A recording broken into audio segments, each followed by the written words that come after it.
That's but he be breaking shit. No, I think he broke it. He be breaking shit. You just yelled at him for breaking something, I and didn't now break you're anything. breaking something. We live.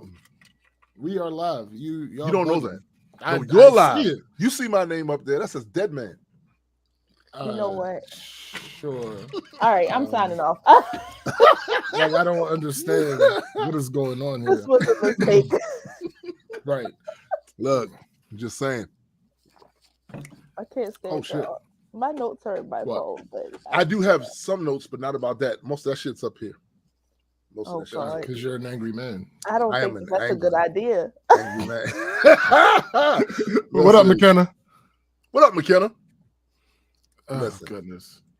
But I do have some notes. So let me pull that up real quick.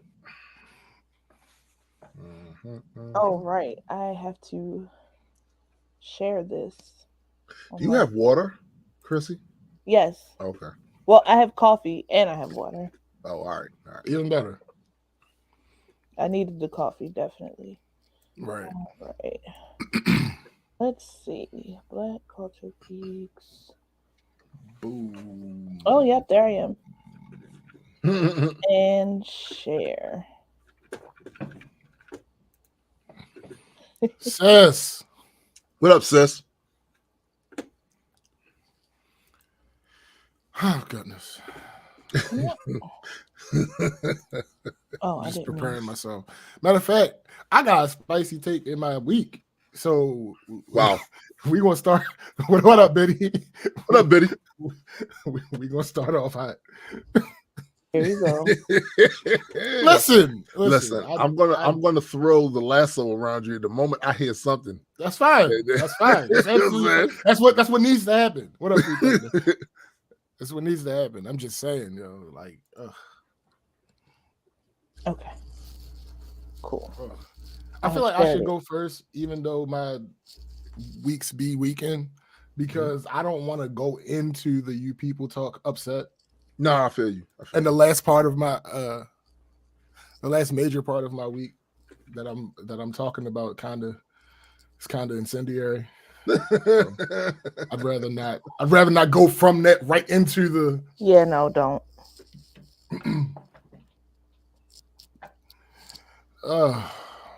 What'd it be like? I'll tell you one thing. It's going to take some used to not using other lights, though. Like, because it's so dark. There you go. Yeah. No, I'm serious. Like, it's going to take some time because, like, I feel wrong. I feel like. What up, Jonathan? I feel like he's over there having a Howard Stern moment. I'm having lights. You know what I'm saying? Listen, I'm having. If you look at any old clips from the Howard Stern show, he would constantly berate his lighting team because he didn't like the way he was getting lighted. He's like, "You gotta hide this. Do you see this? You gotta hide this." He said, "You see this Adam's apple, Mike?" Mike said, "Oh, I see y'all calling me out personally today, you people." Yo, Mike is dumb, yo. We can't.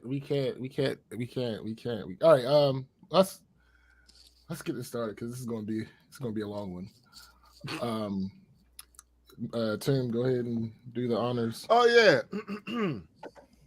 Me. Hold on. This is not. I have to make sure that Mike, he finally got a real water bottle. Shut up, you. How long have you not had a real water bottle? I had a water bottle. Don't listen to them. You little measly piece of. Okay. I had a water bottle. You refill it like 7 times a show. That's not true. I didn't start it off with it full, so I had to go back and fill it up. Mind your business. Hey, Lisa. Welcome everyone to the Black Culture Geeks podcast. This is my man SPJ. And this is the homie Chrissy. Hey, what's up? And I am Tombstone's the Dead Man, and we are just a few geeks talking about pop culture from a black perspective. Facts indeed. Now, listen here.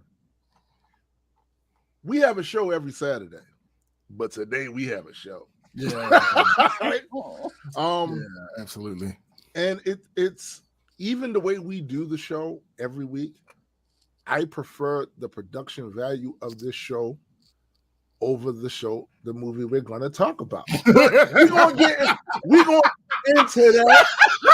We're going to get into that. What are you talking about? I'm just saying. We're not supposed to be. I'm just saying what I prefer. Okay. I'm not already starting. Look, I'm just putting that out there. Black History Month, my guy. Like, I mean, that's why we have to discuss it. You're right. Yeah, we have to talk. Perfect time for my shirts. Yes, absolutely. Exactly. But anyway, this is typically the time of the show where we discuss our week. Chrissy is not usually here. No. But for those of you who don't know, because you haven't seen her that often, she's been on the show before. Thanks. But she has been a member of the Multiworld Entertainment family for a couple of years now. And we really need to get her on the show more often. We really do. She keep playing. I'm here. I know.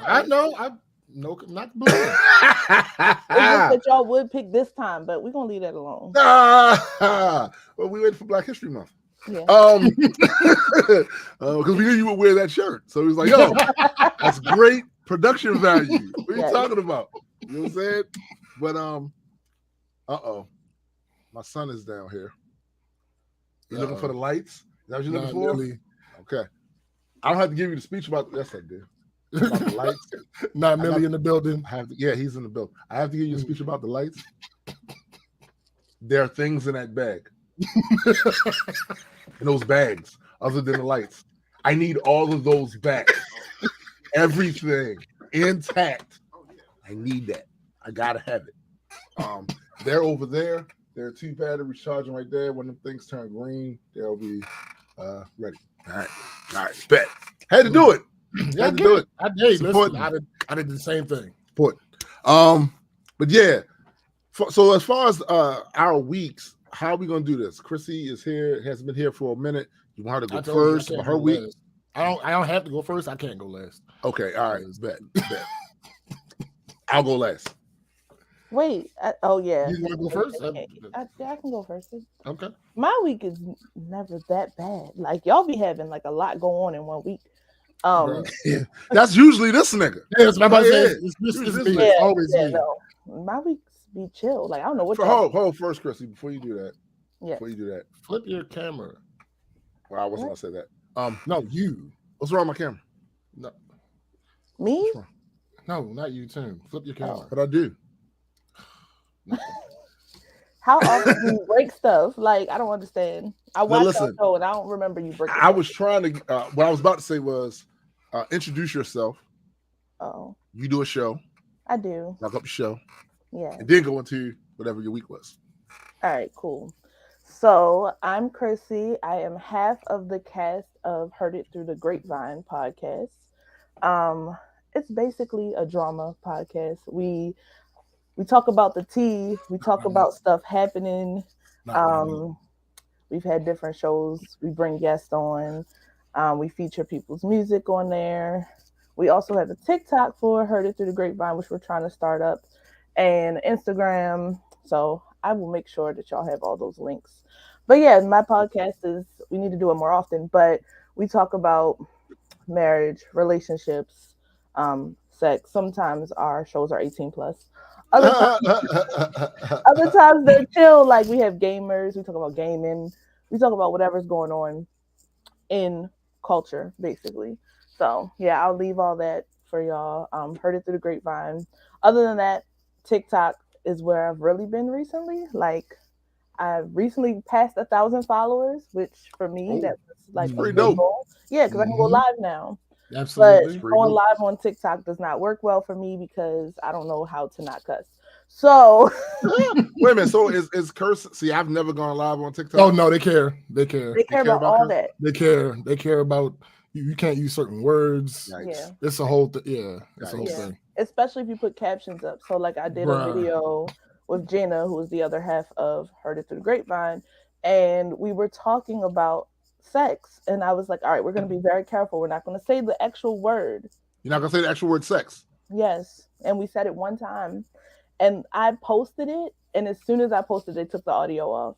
But my issue with it is there's a lot of other stuff on TikTok that if my audio is removed for that, then why isn't theirs? Yeah, So that is the common refrain for most social media platforms, where you'll see some stuff on here that they say is inappropriate for this platform, and yet it's been up there for 14 years. Right. You know what I'm saying? Like, I literally got tagged by some random the other day, and when I clicked on the link, it was a lady with her boobs out on Facebook. And Facebook, I'm like, is another one where you can't say nothing. Right. Like, what is this? Yeah. It's a shit show. Yeah, it's a shit show. Yeah, so I don't know. I just feel like I need to find somewhere where I can say what I want and do what I want. The Black Culture Geeks podcast. Yeah, obviously. I mean, like, obviously on ours, we can say what we want because we just post it on YouTube usually. But when we do like lives, or even when we do like Facebook After Dark, where we'll ask for people to comment about 18 plus stuff, we're like, oh, we got to be careful because community guidelines, which what are the community guidelines? Because everybody else is doing it. Right. That's another conversation for another day. My week. So this week, I don't know, it was pretty chill. Like, I went to work, no issues. No, there was an issue. And it's the issue of if you work for somewhere where people take appointments and people don't show up for the appointments. I don't think that the public realizes how much of an inconvenience it is when you don't show up for your appointments. Like, that's true, because I know I definitely don't realize how much of an inconvenience that is. It's been plenty of times I haven't shown up for appointments. At least call, at least let somebody know. So, like, for me, I go through blocking out my schedule for an hour for new clients. That could have been an hour that I used for somebody else. What up, Bowflex? It's really irritating when the receptionist calls the people the day before and they're like, oh, yeah, I'll be there. So then I'm like, let me make sure I'm prepared and in my office at this specific time to see you, because my job is pretty flexible. Right. And then I sit there for an hour and nothing. Yeah, it's not fun. That's ass. Yeah, that's ass. Ass. And like, I get it, because I didn't understand it first either until I started working in fields where I was taking appointments. Right. And then there are people, like, thankfully this isn't me, but they get paid based on the clients they see. So if you have a bunch of no-shows, you're not making money. Right. Facts. There's that. So thankfully, now you're messing with my money. Yeah, now you're messing with my money. And, which is why people get that, like, oh, if you're a certain amount of time late, there's going to be a fee added, because now you are pushing me into my next appointment. Right. So it's a whole thing. Yeah. And it's very frustrating, honestly. I can imagine. I can imagine. Yeah. Honestly, working in my field is like every day. I'm a mental health therapist, for people that don't know. But working in my field every day is something different. Like, you never know who's going to walk in the door, what's going to happen. We had a person that was just showing up and demanding services with no appointment. Wait a minute, they would just show up and lay on your couch like, all right, so look, my mom. Honestly, that would have been better. But no, he showed up, walked upstairs, and was like, I don't have nowhere to go, and I have to use the bathroom, and I know where your bathroom is, so I'm going. And damn. He literally looked like Green Mile. We call him Green Mile when he shows up. So, yeah, like, so any given day, you don't know what's going to happen. And that's kind of the cool thing about my job, because you don't know what's going to happen, and it's kind of exciting. No, I'm going to tell you what y'all need. Y'all need to keep the front door locked and have a buzzer. We do. A camera. We do. Be like, oh, no, you ain't coming in here. We do have that. So how does the kingpin get in? Unfortunately, sometimes other clients that are in the program, they will open the door if they're at Yeah, I can see that. Yeah. And we're like, no, don't open the door. There's a reason we have a buzzer. Like, we need to know who's coming in and out. Like, Facts. No, people could be in crisis, and we don't need that. That's what I was thinking too. And that's what I was thinking, right? I was like, yeah, because especially at your field, you're dealing with I'm just Somebody saying, having an episode. somebody could be having a severe episode to come up in there and air y'all out. Exactly. You know what I'm saying? Like, nah. Yeah, There is a reason. Right. Yeah. So, but no, this week was honestly chill. Went to work, went to the gym. I'm trying to like get back into going to the gym multiple times a week. Okay. It's a struggle, but the problem is when I go, I love it. It's just, yes, we do actually. We do take walk-ins. The issue is this person was not interested in actually getting services. Yeah. They just had nowhere to go and wanted to use our restroom and just stay in there for as long as possible. So they probably didn't have anywhere to go. So we could give them referrals in that case.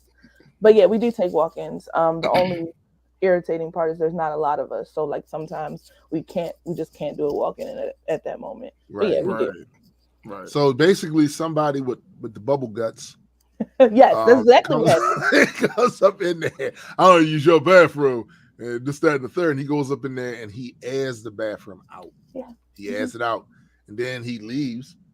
And y'all can't go in the bathroom for 2-3 hours. 35. Right? You know what I'm saying? 2-3 hours. You know what I'm saying? Yo. Like, that's whack. That's seriously whack. Yeah. Seriously. Oh.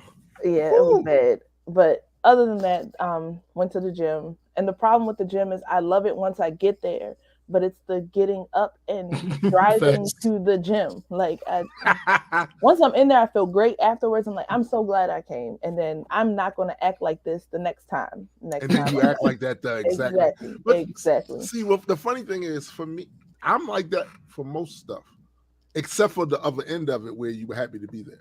Like those are selective places, right? Those are selective places. You know what I'm saying? Those selective places and shit. But no, I feel you though. I feel you. Just it's the getting up and going part. You know, that's the hard part. Yeah. If I like Joe said one word for breeze. Especially in the wintertime, you want me to leave my warm house, go outside, drive to the gym. That's a fact, bruh. That's a fact. That's a struggle. The struggle is real. People don't be getting it. Yeah, and that's another reason why my life is so chill right now because it's wintertime. Like I don't want to get into a whole. That's a bar, actually. What you just said. I'm chilling. She said the reason why her life is so heard, chill. We heard because it's wintertime. Chill, winter bars. What? All right, give me a verse at this point. Right, she's gonna go halfway. I'm just saying, ain't no half stepping. But yeah, that was cool. Then yesterday I got to hang out with that one up there, which was nice. See, wrong way. Yeah, you got plans. Well, I'm sorry, I gotta go the other way. Well, that's why I said. That's why I mentioned the whole camera flipping thing. I flipped my camera. Okay. I see. Well, the other one then. Fuck winter. Exactly. No, facts. I hate all facts. But yeah, that literally has been my week. I really don't think anything crazy happened. Like I don't know what y'all be going through. Lucky you. I know. See, I don't really. All my shit is work. Yeah. I don't really be having because I work from home, so I really don't be having like the interactions with people on that level. See, but this nigga got to deal with people, right? He got to deal with people. You know what I'm saying? The wrong way. No, on my camera, it's the right way. Yeah, but wait, on my camera now he's pointing the wrong way. But if I point this way, yeah, that's the right way. Yes, there you go too. Yeah, but this is pointing away from him. Yeah, because your camera is. Anyway, so so last week it took until Thursday. Remember, I'm like, all right, cool. I'm gonna get through this week, but I haven't. And then Thursday, shit hit the fan. Yeah, that didn't happen this time. Monday morning. Not the beginning of the week. Bruh. Damn. Miss Know-It-All must be stopped. Well, you talking about the little before I get in trouble. Oh, yeah. Cause bruh. Yeah. So Monday morning there was this issue. One of the ladies does this process every day whenever she is off, Miss Know-It-All does it. But this lady don't never take off. Like she's always there. So there was an issue with the process. I've said on here many times at work. I don't know what the hell nobody do because that's not my business. That's not my. I don't care what y'all do. My job is to facilitate and make sure that the tools that you use to do those things are working. I don't give a fuck what you actually do. Like I don't. Yes, nigga, I don't care. Like I couldn't care less what these motherfuckers do. I'm not going to disrespect them. Like what they do is easy, and that just anybody can do it. Right. As capable as I am, I know for a fact there are certain jobs, particularly in my company, that I wouldn't be able to do. For instance, like sweeping floors is not really your shit. I ain't gonna hold you. You don't really do that. It's not really. It's not. You had a perfect opportunity to make a joke there, but there's no joke. No, but it's no joke to be made. Yeah. I'm real. Like you're not something. So like, I give all the respect in the world to people who like have to deal with the public. Oh, that's not my ministry. So, nigga. Yeah. And you know what's bad about that? So, over the course of my work career, I have had maybe 3 jobs where I dealt with the public. But they were a long ass time ago. And the more time you spend at jobs where you don't deal with the public, it is impossible to deal with the public. Yo, my entire career. Yo, I can't. So I was called to help the lady out. Again, I don't know what these people do. So I asked her, I'm like, hey, do the entire process while I'm watching you. Right. I'm like, mind you, this whole time, Miss Know-It-All is like behind me, listening in and watching. So I let her live for a moment. I wasn't even gonna fuck with her, like, because she was being normal obnoxious. She wasn't being like her level of obnoxious to this point. So I did some troubleshooting. I got it to work the way it was supposed to, but I didn't know what the exact cause of the problem was yet.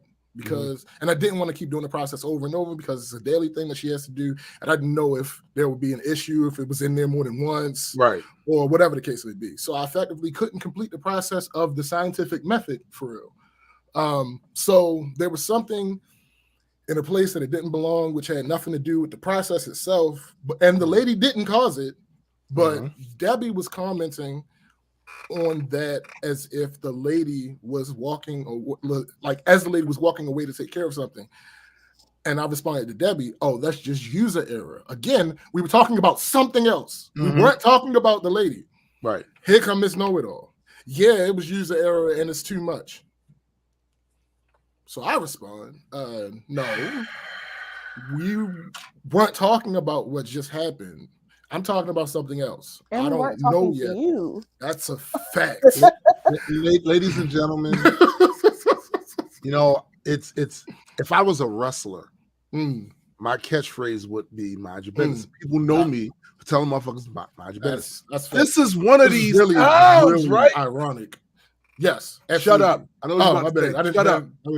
Shut up. So I'm like, yeah, no, that's not what you're talking about. I'm talking about something else. I don't know yet if the issue is user error or not. Now, Miss Know-It-All either doesn't understand how to properly troubleshoot, or she may just be on this witch hunt for this lady, or she may just be overconfident in her abilities. I personally think it's all 3. Why though? Why was she overconfident in her ability? I couldn't begin to tell you. I mean, from the things you have shared with us on the program, I literally see no example. Don't get me wrong. She's good at her job. What she is actually supposed to do. Right. She's you good at her even job. know what she's supposed to do. She be bad at the other shit. But she don't know what she's supposed to do, though. She wouldn't have to worry about it. I don't. That's a fact. That's a fact. No. I don't know her exact job, but Debbie's a supervisor. Oh, okay. So yeah, I get from Debbie that she's great at her actual job. So why should she be trying to do other stuff? Because she's a know-it-all. Know-it-all. Yeah, but see, here's the thing about being a know-it-all, right? Well, I know in my case. Well, here's the thing about being a know-it-all. You're not. Yeah, because all it takes, right? All it takes is a couple of incidents. Well, for me, it's a couple of incidents to realize, oh, you're a dumbass like everybody else. Right. That's all it takes. So you know where I am. you know where I am with her. So like I said, she don't understand troubleshooting. She's overconfident, and she is on a witch hunt for this lady. Like she wants this lady gone. So Debbie asked me what I think the issue is and what I did to fix it. I told her I'm not sure what the issue is exactly yet because I haven't had time to rule everything out. Right. So also I said, don't worry about what I did to make it work. It's not something that y'all can do. Right. It's not some quick fix that y'all can do. Hold on. You saying that to someone that you have labeled as Miss Know-It-All had to cut deep. It had to cut deep. I know what I'm That is the reason I threw it in there. What up, Discord? Something I can't. What up, Discord? Something facts, Marissa. That's exactly what it is. So I'm like, yo, don't worry about it. It's not something y'all can do. As I said, I need this to happen like 2 or 3 more times so I can solidify what I'm pretty sure the issue is. Right. Miss Know-It-All jumps in. It happens all the time. I said, okay. Then why was this the first time I was told about it? She, of course, doesn't have an answer for that. Because it's not a your business. Right. She, of course, does not have an answer for that. So I continue to tell Debbie, because she's the supervisor, that I don't know exactly what happened.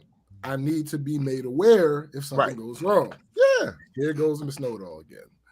It's user error. It doesn't happen when I do it.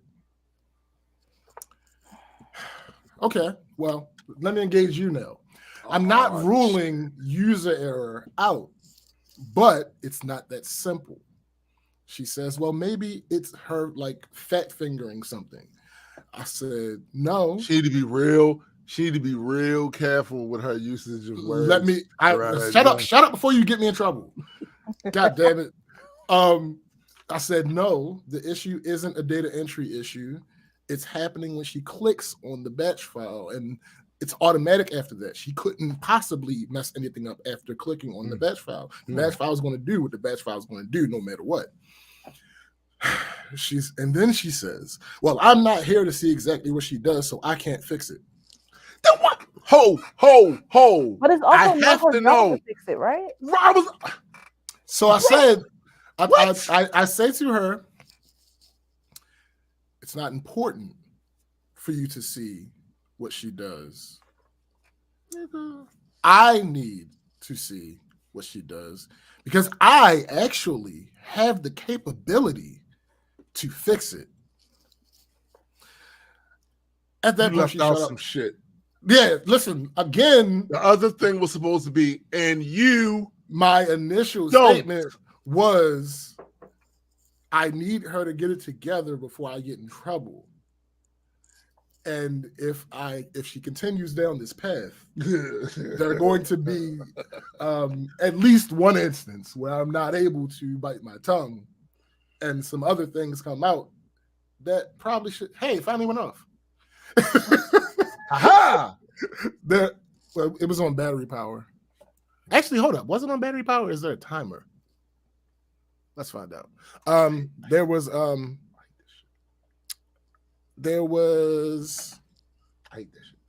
odd silence that happened after I said it to her. Yeah, like she just shut up and walked to her seat. See, people like that just need one person to like let them have it one time, and they usually shut up. Yeah. She hasn't been challenged. She's been allowed to be a know-it-all. She's often allowed to be a know-it-all, and it's annoying. It's too annoying. And with me, that whole I can't fix it. Nobody asked you to do it. Just shut up, Miss Ma'am. Nobody asked you to. Like, what is your shirt? What are we? It's Dexter's Lab. Right? I know the face is perfect, actually.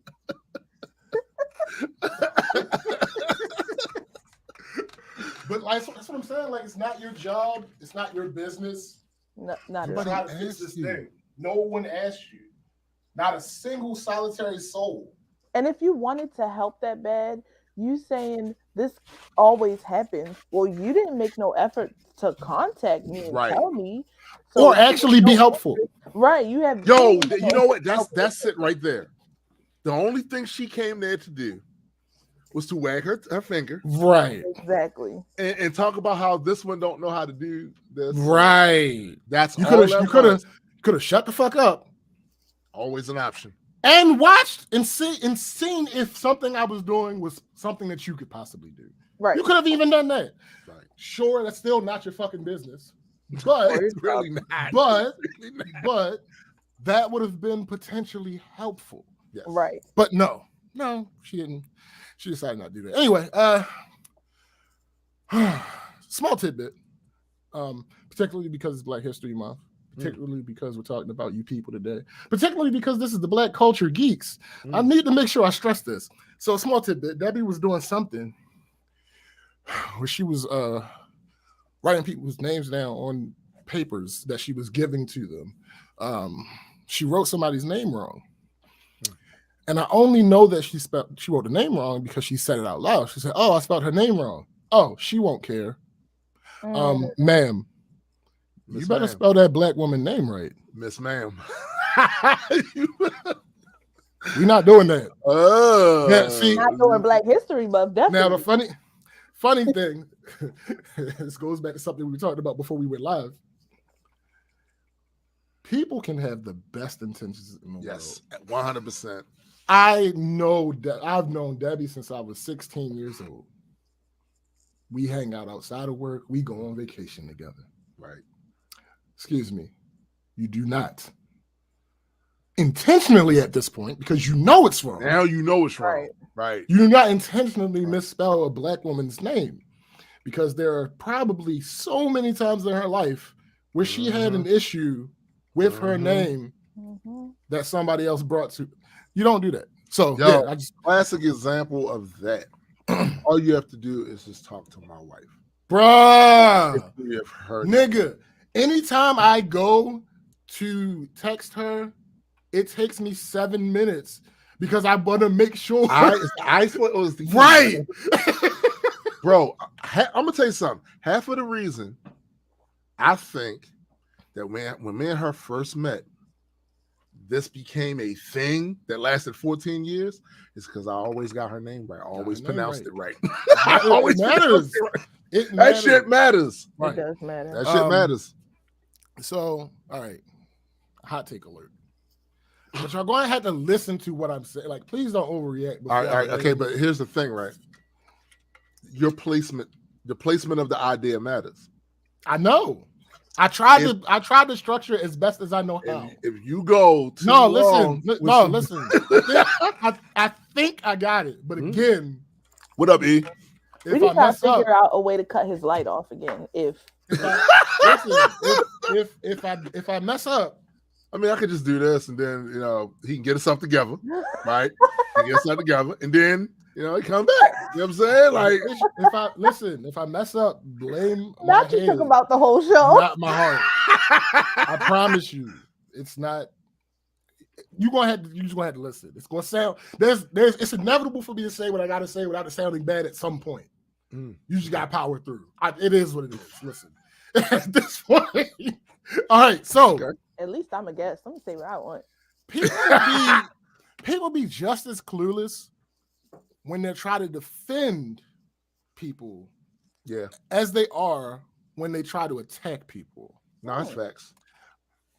I'll give you examples. Please understand Here we go. that what I'm about to say is approaching a line. There was a picture of some lady at the Grammys. Listen, this is what I'm telling you right now, right? A lot of the times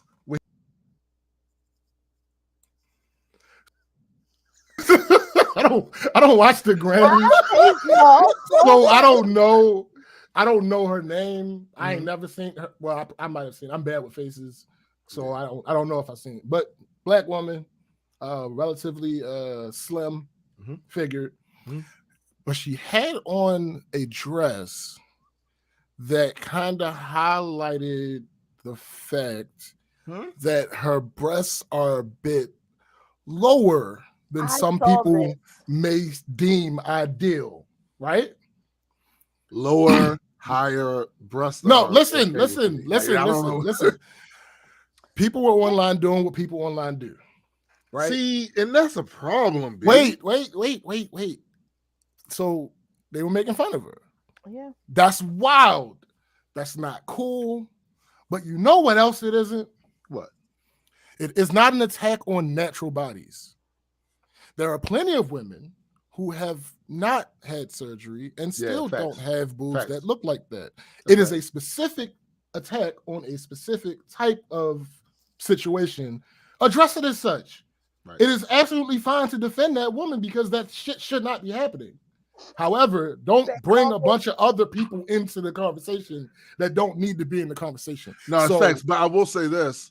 The overall idea of being hypercritical about a woman's body is a regular trope online. 1,000%. 1,000%. Here's the issue. The natural body has to present a certain way for it to be acceptable as a natural body, even as far as like shape, like plus size women. Wait, stop. I'm going to go. What? So throughout the quote tweets, I keep seeing some version of y'all claim y'all want natural bodies. This is what they look like. Those people attacking her are mean-spirited and shitty. Yeah. What up, Cindy? What up, Cindy? They are mean-spirited and shitty. I see the same thing when people defend Lizzo, which is why I told you stop, because that's where I was going. That woman is happy. That woman, by all accounts, is healthy. What she is not, the only shape that big women come in. She is not. Facts. But in a lot of those videos and diatribes, I hear something to the effect of, y'all claim y'all like big women and get on here and talk about Lizzo. Now, off of Lizzo. Hold up. Because I've seen that too. Absolutely. I've seen the conflation. Like, for instance, let's take it off women. Right. All slim men do not have the same body type. Are not created equal. Fact. Some are high-waisted, low-waist. It's not, don't say to me that they all look alike, because that's kind of foul too. Yes, and right? here's the other thing. It's the easiest way to get for a person to not be held accountable for what they're actually doing. That's facts. Because you start conflating things, and now it turns into something else. So off of Lizzo, I have to make that very clear, because as I said, I'm approaching a line. But like if somebody randomly saw, because I'm gonna use myself for an example, right? If somebody randomly saw my hair when it's not twisted, right? And they decided that they didn't like that. That is not a person saying that they don't like not natural hair. Those aren't the same thing. In conclusion, shitty people are shitty people, right? Yeah. But you aren't going to have an effect on them by throwing a gotcha that misses the mark. I would argue you're not going to have an effect on a shitty person, whatever you do. That's not true. And I'm about to get to it. What I suggest, good old-fashioned ad hominems. These people are shitty and likely already arguing in bad faith. You aren't going to logic away bullies on a grand scale, whether they be in real life or the cyber variety. What often gets them to stop? Digital mob. So you're talking about what gets them to stop. Yes. I'm talking about what gets them to think better of their choices. There's no way. It can't be that. We off that, because again, they're likely not arguing in good faith from the beginning. Right. I'm not giving them the benefit of the doubt. What gets them to stop? Start calling digital mob violence. Start calling them names. Yeah. So, all right, wait. So we just gotta go back to the plus size thing for 1 second. I think that some of the issue is people now have put plus size into these different categories. That's a fact. And a lot of men like curvy women, which is different from a BBW. Right.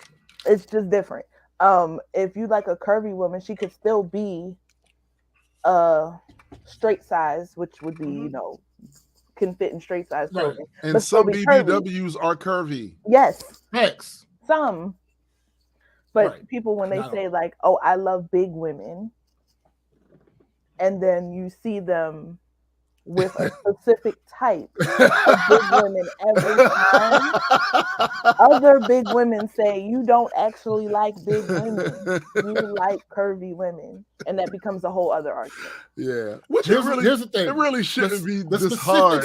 That's what I'm saying. Like the specifics of a word are only important when the people talking about it are A, informed, and B, arguing in good faith. Yeah, agreed.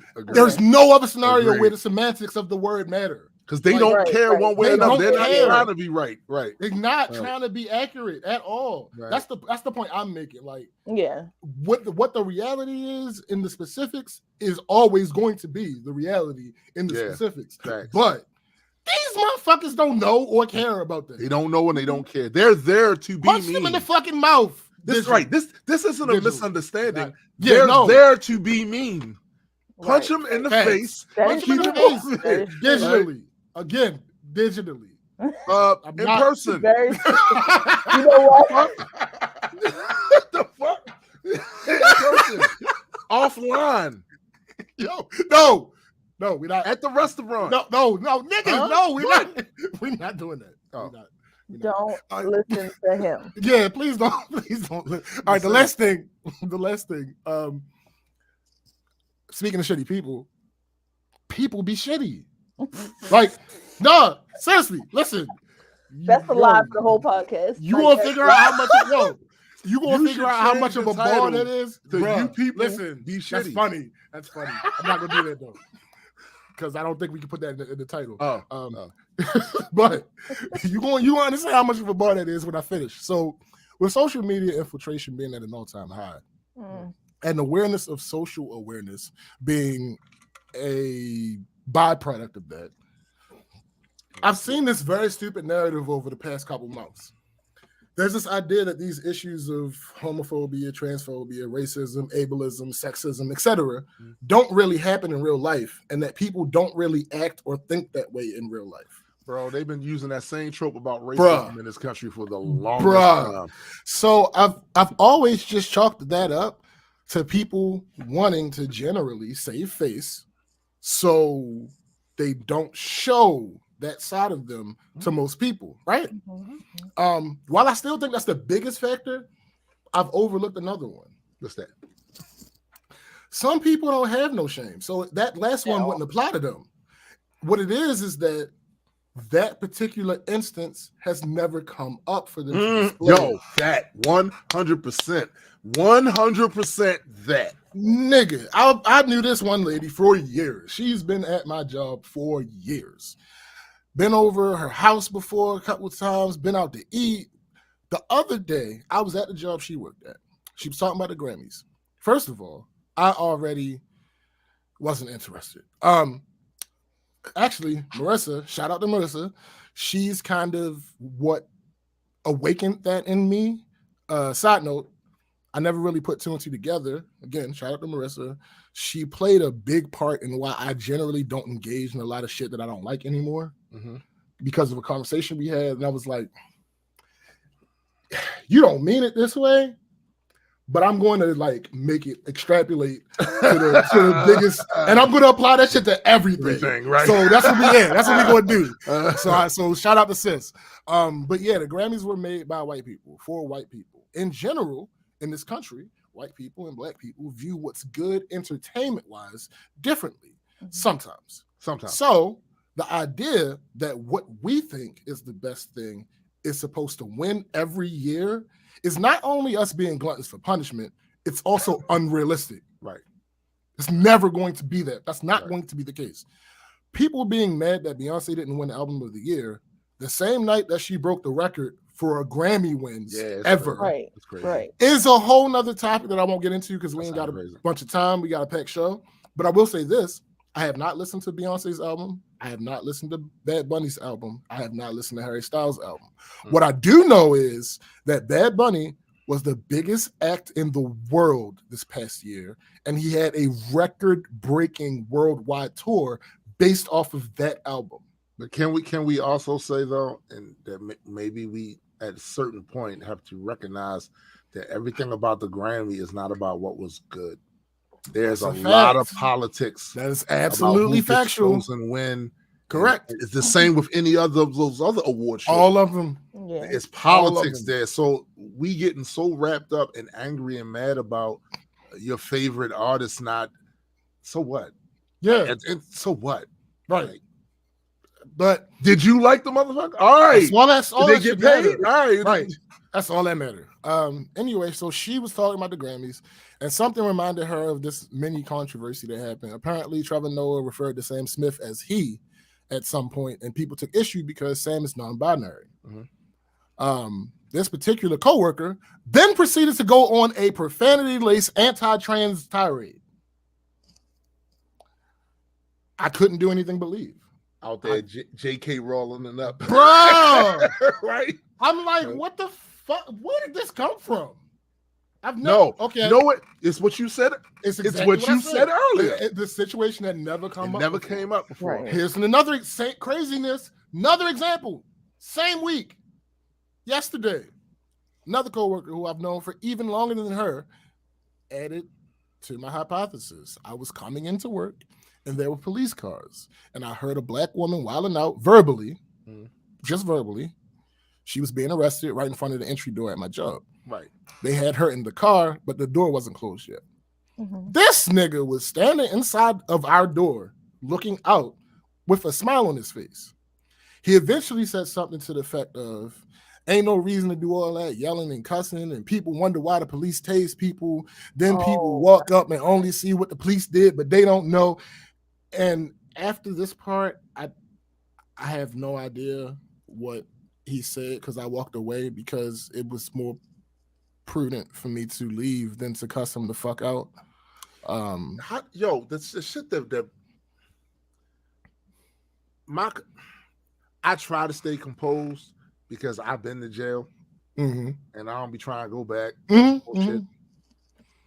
How do you say shit like that weeks after Tyree? Bro, here's the thing. A couple other things he did that day. Now that I'm paying attention to him, but a couple other things he did that day. Now that I'm paying attention to him, seemed a little house nigga-ish. Yeah, like he was doing his best audition for Steven from Django. Yeah, he was soft shoring, wasn't he?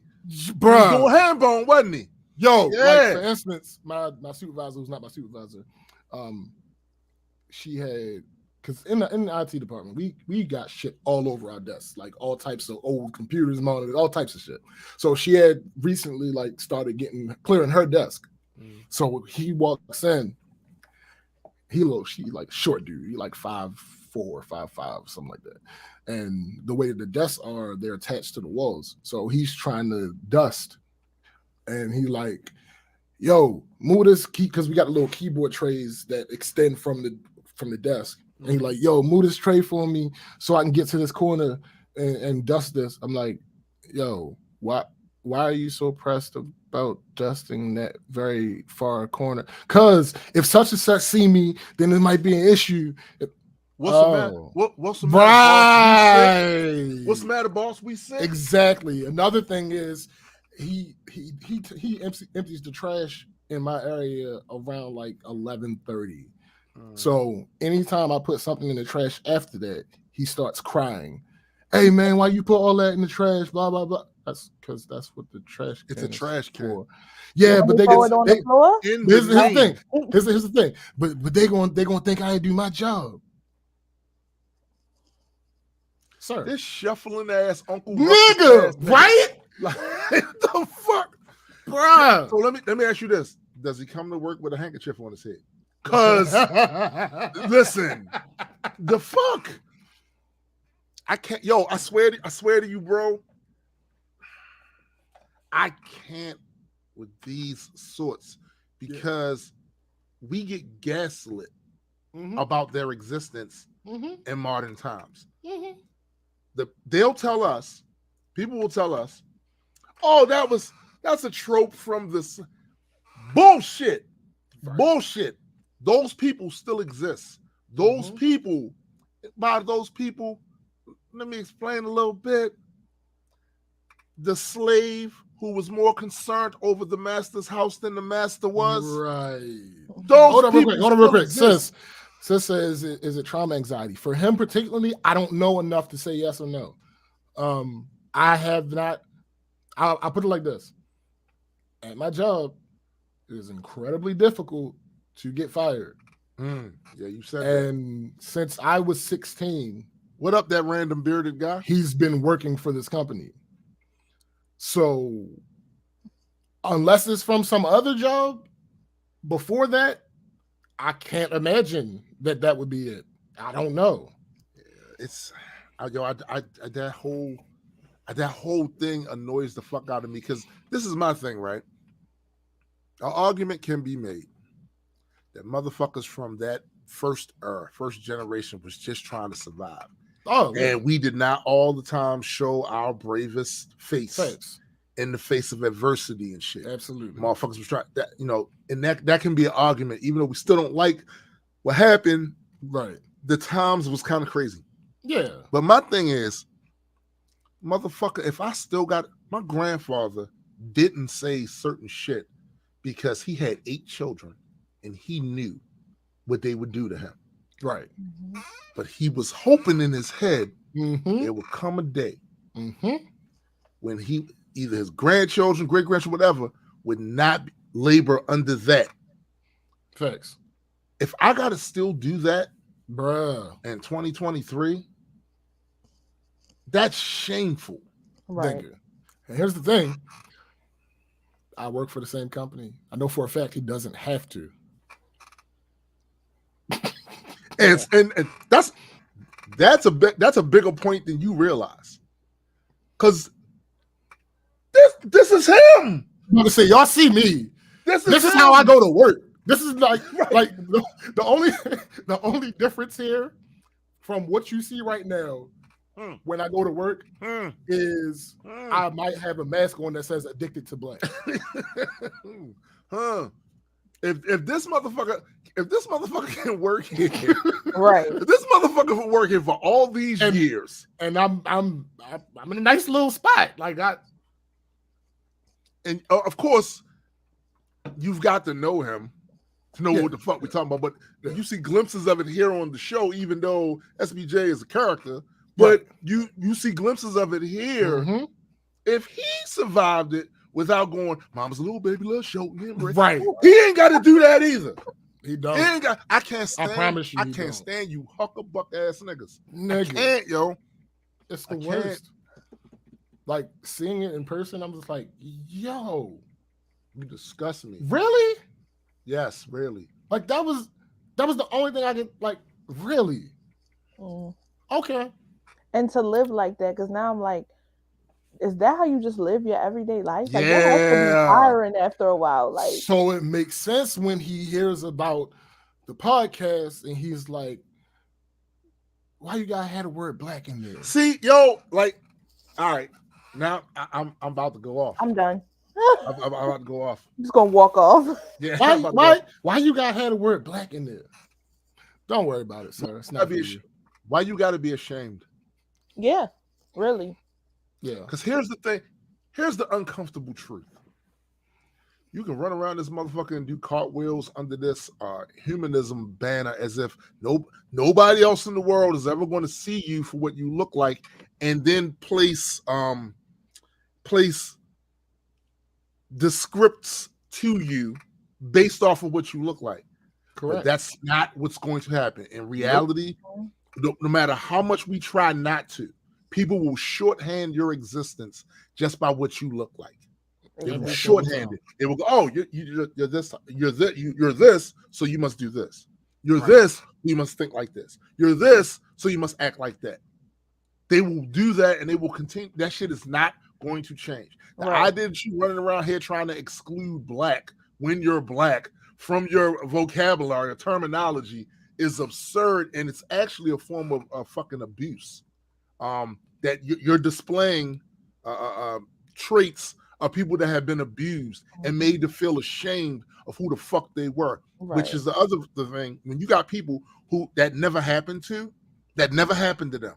There was never a situation in history where they was, You look like this. You're from this area. Therefore, you're low. You're criminal. You're violent. You're you're undervalued. You never had that. They ain't never had to deal with that. So when you have this conversation about, well, why is that important to y'all? Because motherfuckers threw us up on trees. As a result. So guess what? Even if it is an overcorrection, it's our overcorrection. Thanks. And you ain't gonna tell us what the fuck to do. So when I hear somebody like him, who, bro, you black, you come from you're in the club, right? You're a member of the get out the club. Like, yo, what? Because you clearly want to be in another club. Well, yeah. Well, that's the other thing. The filter he sees the world with is not his own. The filter he sees the world with is the dominant demographic. So he sees us through their eyes, and he probably sees himself through their eyes as well. So he endeavors to be, I'm one of the good ones. Oh, nigga. Don't get me started on that shit. There's a point at which you have to realize that no matter how much you conform, you're still going to be the same person. To certain people. Exactly. Yeah, that's a fact. So there's no point in trying to do all of that because at the end of the day, exactly. So I'm not black, I'm OJ. Okay. Like, all right. So you might as well just do what you want to do, live your life, because somebody is going to see you as that, just a nigga. So you might as well. The reality of the situation is we don't get many spins around the sun. Right. You spend your entire, I'm not telling you to be dumb. Right. But what I'm saying is, within reason, when you're not hurting yourself, be yourself. Right. Because some people gonna hate you regardless. That's the point. Yep. I literally watched, there were episodes of the Howard Stern show back in the day where they would do the news and they would get audio of a black guy talking that's relevant to the story they're talking about. Black guy's eloquent, not slurring his words. He's speaking perfect English.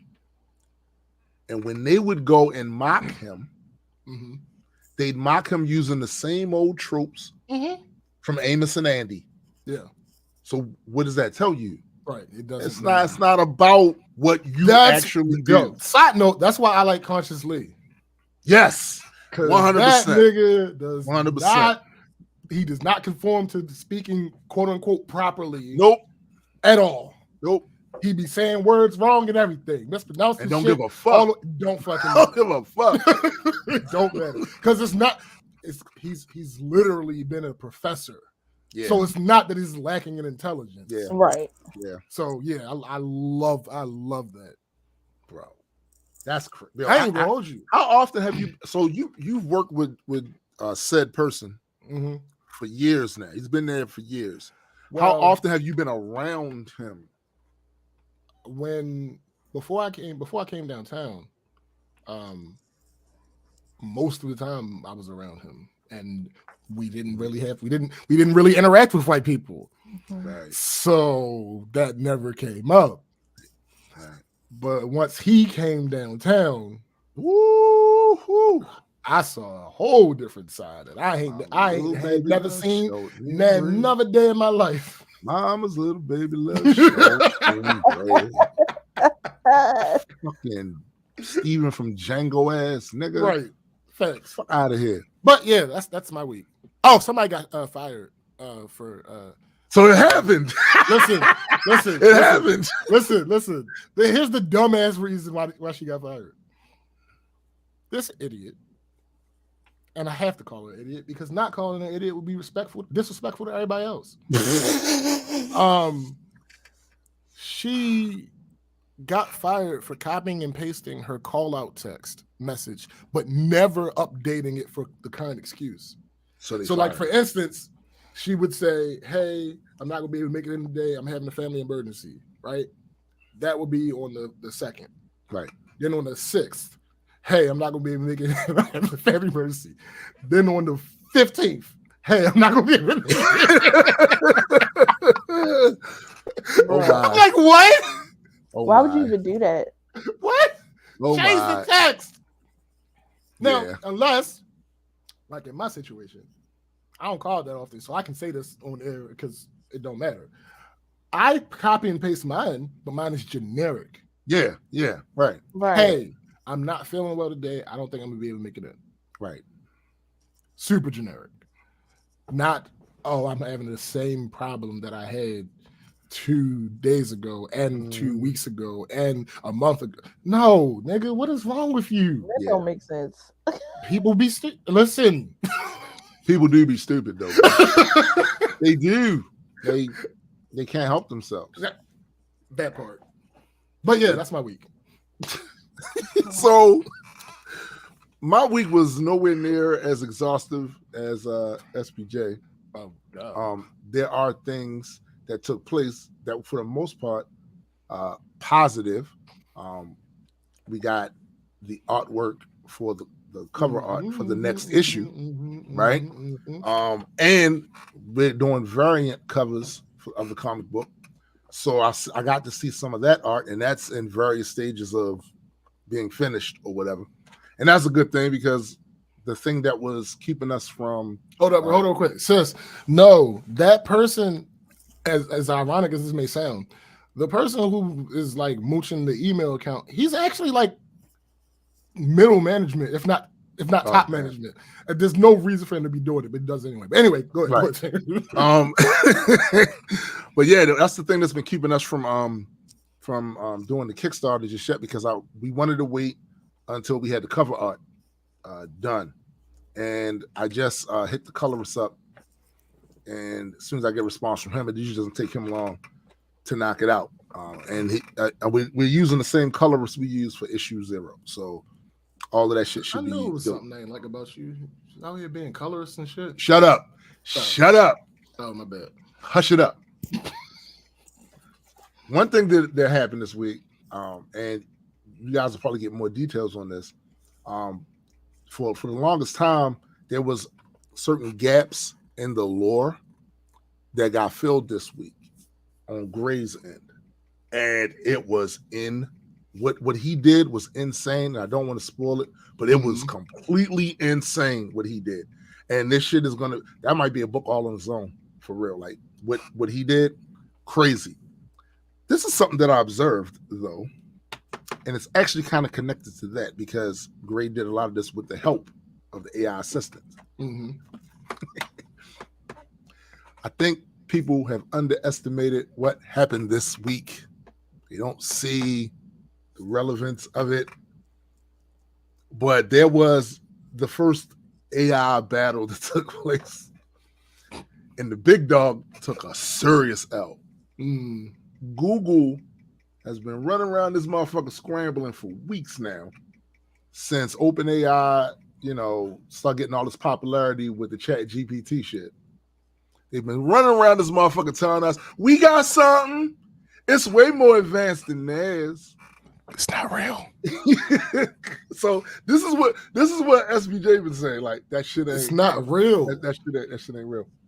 So I've been taking a wait and see, but I do lean towards SBJ's point of view on that, because motherfucker, if you had this 5 years ago, how you let OpenAI now goes whoop right up under you and get 100 million to everybody listening. To everybody listening, I want to be clear. When I say it's not real, I don't mean it doesn't exist. I don't mean they haven't been working on it. What I mean when I say it's not real is it's not tangible. We can't touch it. We can't use it. We can't experience it. If like a good example is how they used to do for some video games, where at E3 they would show you a video render. Right. Of it's the video not the game. actual it's game. not gameplay. Right. And they would say, this is the game. Well, no, that's not the game. How you playing with? Stop playing it's not with the game. Like, right. So, and Google talking about all this AI shit, and they keep showing these research papers, and it's not real. Yeah. And again, this is what Google was doing. Yeah. So when OpenAI and ChatGPT start taking off, you start hearing from Google, excuse me, we have stuff. And then when they show you, it's always the research paper. It's not the actual product itself. It's the research paper. We've done this. And yeah, we had it before them. They copied our shit. That shit. Maybe. All right. Possibly. Right. Then Microsoft scoops down and goes, let me give you this $50 billion real fast, OpenAI. Right. $50 billion. And then they did something that when you look at it now seems very simple. And you wonder why the big dog Google didn't do it. They put a feedback button and they put certain limits against slurs and shit like that. Mm-hmm. And the reason why the feedback button is there is to put the narrative out there. This is still a work in progress. So if some fuck shit happens, we told you this is a work in progress. And they integrated this shit into their search engine, Bing, which was the red-headed stepchild of search engines for years, right? And now when I saw their presentation and I saw what that shit could do, I was like, give me my Bing. I want my Bing. And Google over there looking like Muhammad Ali. That don't really sound great. Shut up. Okay. Zip it. Mm-hmm. Meanwhile, Google over there looking like Ali when he fought Larry Holmes. Flabby, short, like short-winded, catching them, catching them.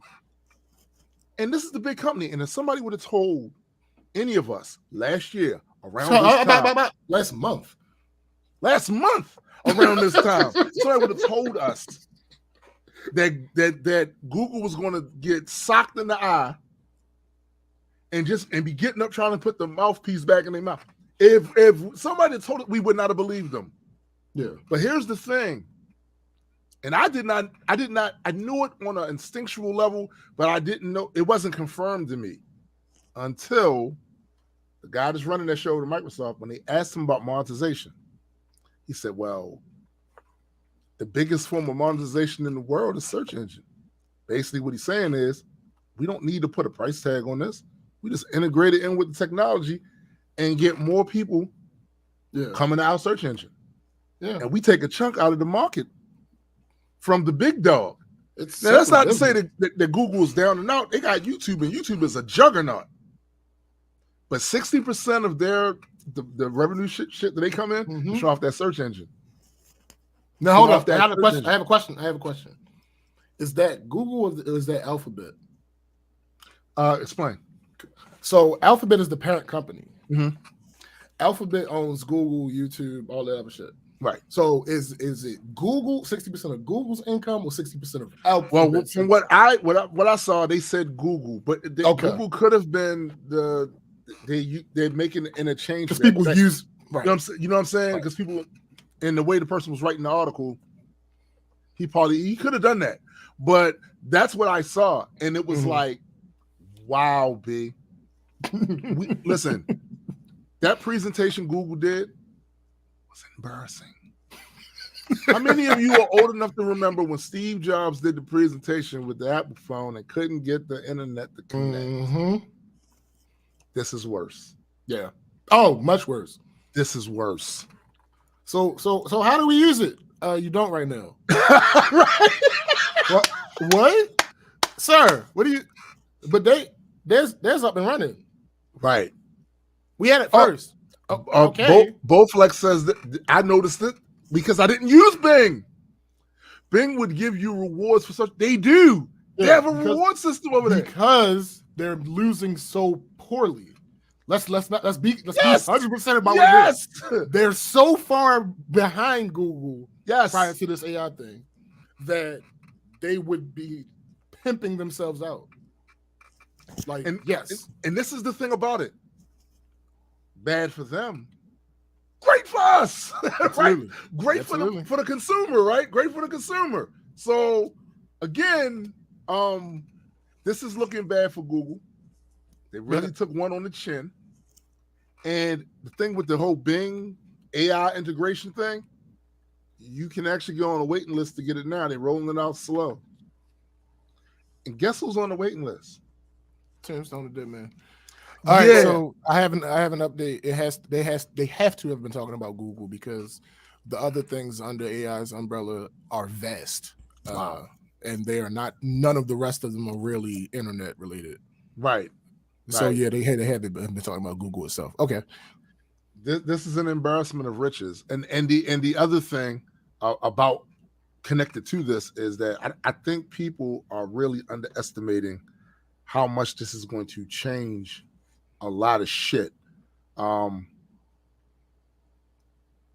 Be aware.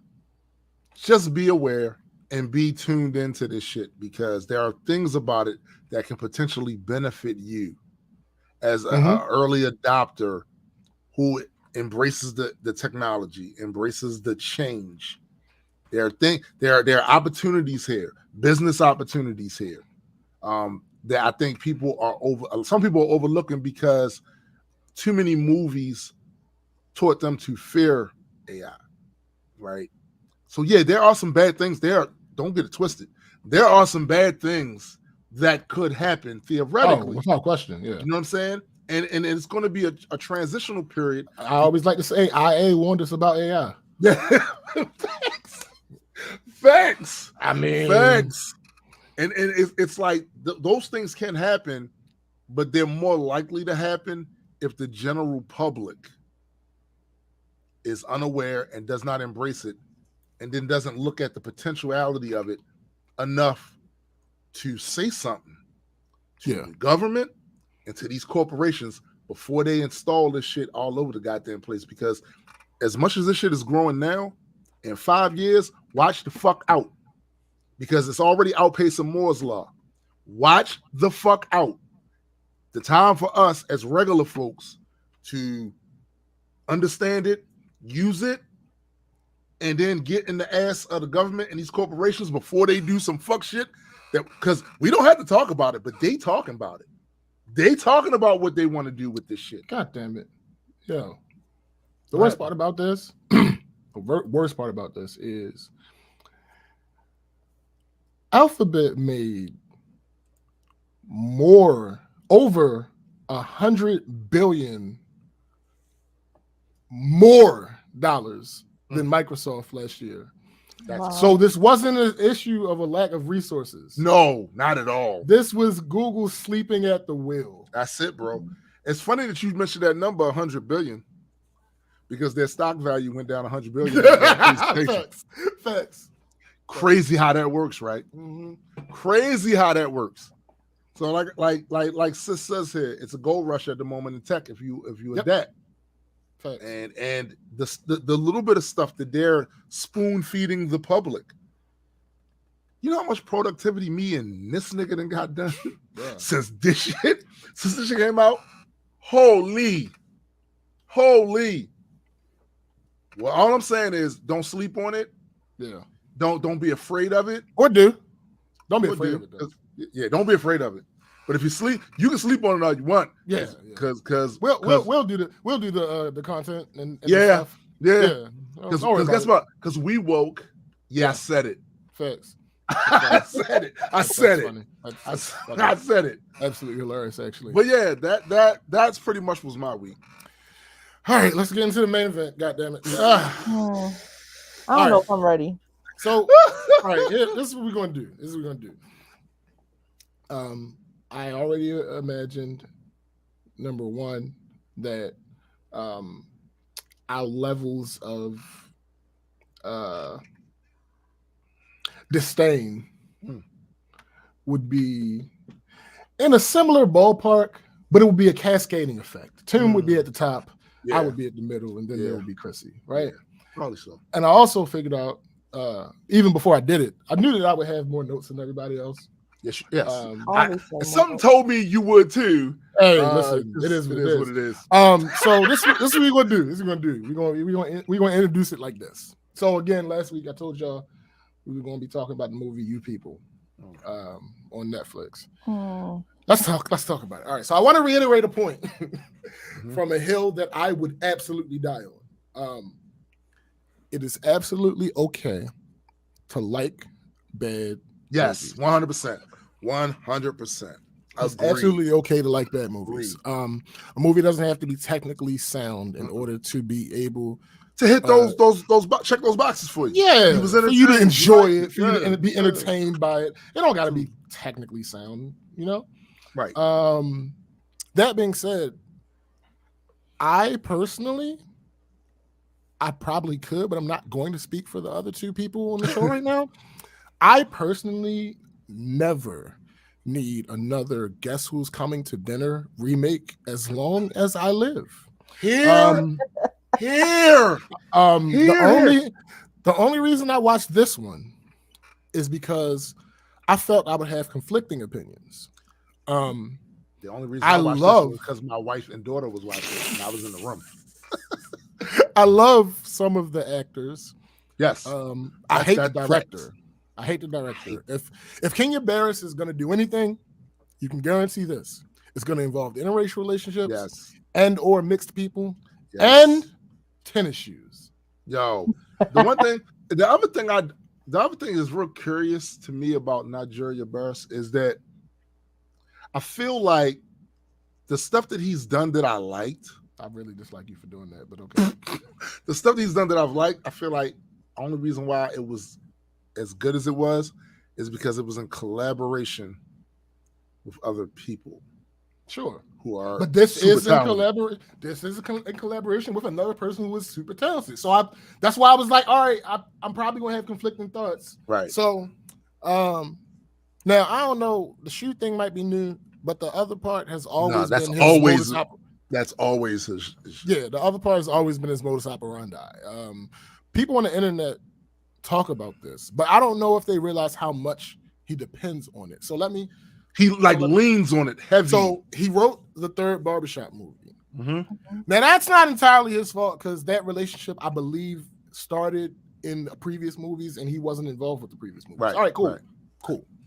He also was the main writer of the show Girlfriends, which featured as one of the starring characters Lynn, who was a mixed race woman.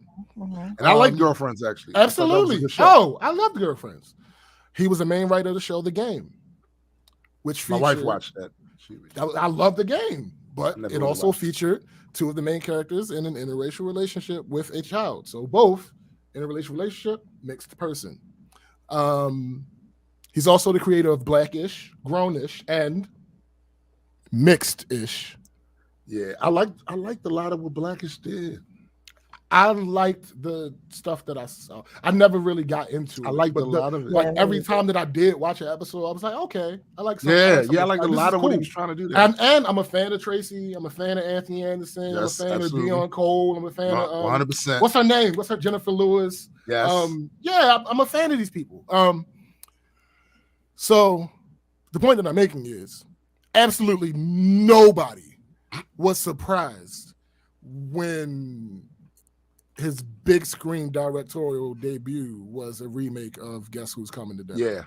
Yeah. Sorry, nobody. It wasn't surprising, bro. It's like he is so fixated on that topic. It may be, that's why I asked. Is he? He's mixed. Oh, apparently. I don't have concrete.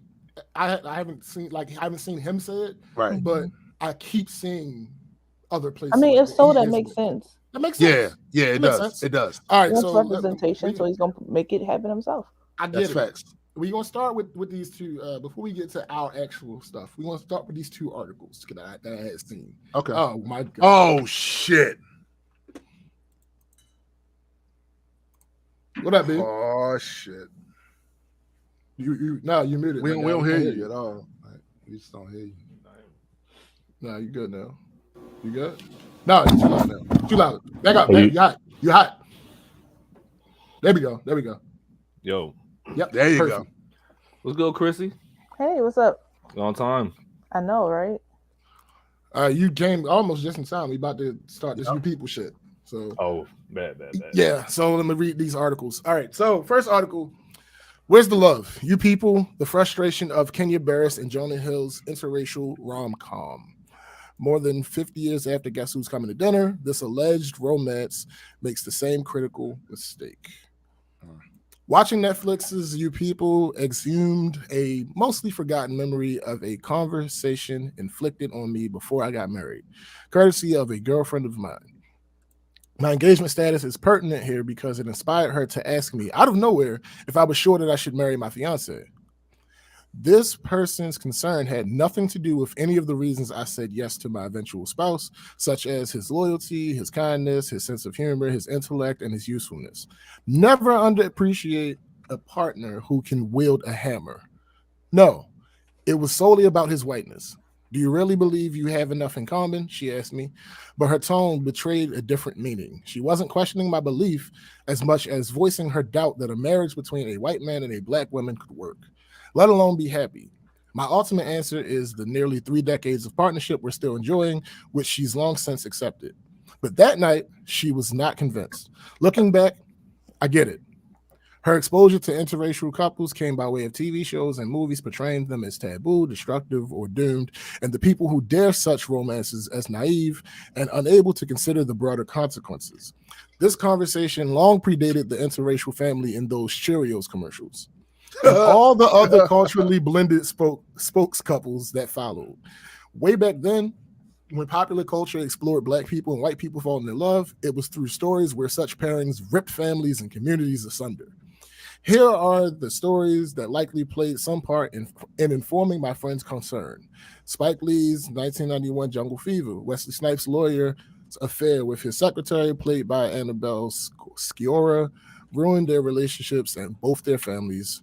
Or there was 1992 Zebrahead, where Michael Rappaport's daring to fall in love with a young woman played by Mbouche Wright tangentially led to one of her friends being shot dead. A few years later, ER star Eric LaSalle would demand that his sergeant, Peter Benton, end his budding romance with Alex Kingston's Dr. Elizabeth Corday, voicing his discomfort with the writers depicting it as stable after showing Benton's previous relationships with black women as have failed. Given the circumstances, LaSalle's request was understandable. He was one of the few black actors featured in a leading role on a primetime drama written with extensive interiority, and his character's love life had been tumultuous. In real life, we romance and get on each other's nerves and laugh and do all the things that any other race of people do, he told Hello Magazine when the storyline was scrapped. So if the only time you show a balanced relationship is in an interracial relationship, whether it's conscious or subconscious, it sends a message that I'm not comfortable with, he said. The common thread in all of these plots is the usage of interracial couples as tools to explore America's bugaboos surrounding race, not as distinct people or unique unions. When such on-screen couples were rare and very few people of color were in positions to provide input in their creation, forgiving those predominantly white writing rooms for cooking up hackneyed plots to goose ratings or endeavor to explore race relations was easier. That was then. Now there are enough thoughtful screen examinations of racial politics along with normalized visions of inclusive casting to make you people stand out as a gormless throwback.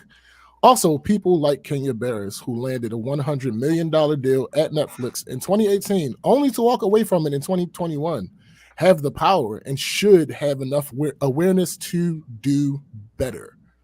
Stanley Kramer's 1967 classic, Guess Who's Coming to Dinner, is a significant influence in this movie's plot. Apparent in the central importance that Barris and his You People co-writer and star Jonah Hill assigned to a disastrous gathering of the core couple's parents. By that point, Hill's Ezra Cohen has introduced his fiancée, Amira Muhammad, to his Jewish parents, Shelley and Arnold, who almost immediately turned their getting to know you hang into a controversial La Brea tar pit. Okay, I'm just going to put this out to the group and see how it lands, Shelley blurts out, apropos of nothing.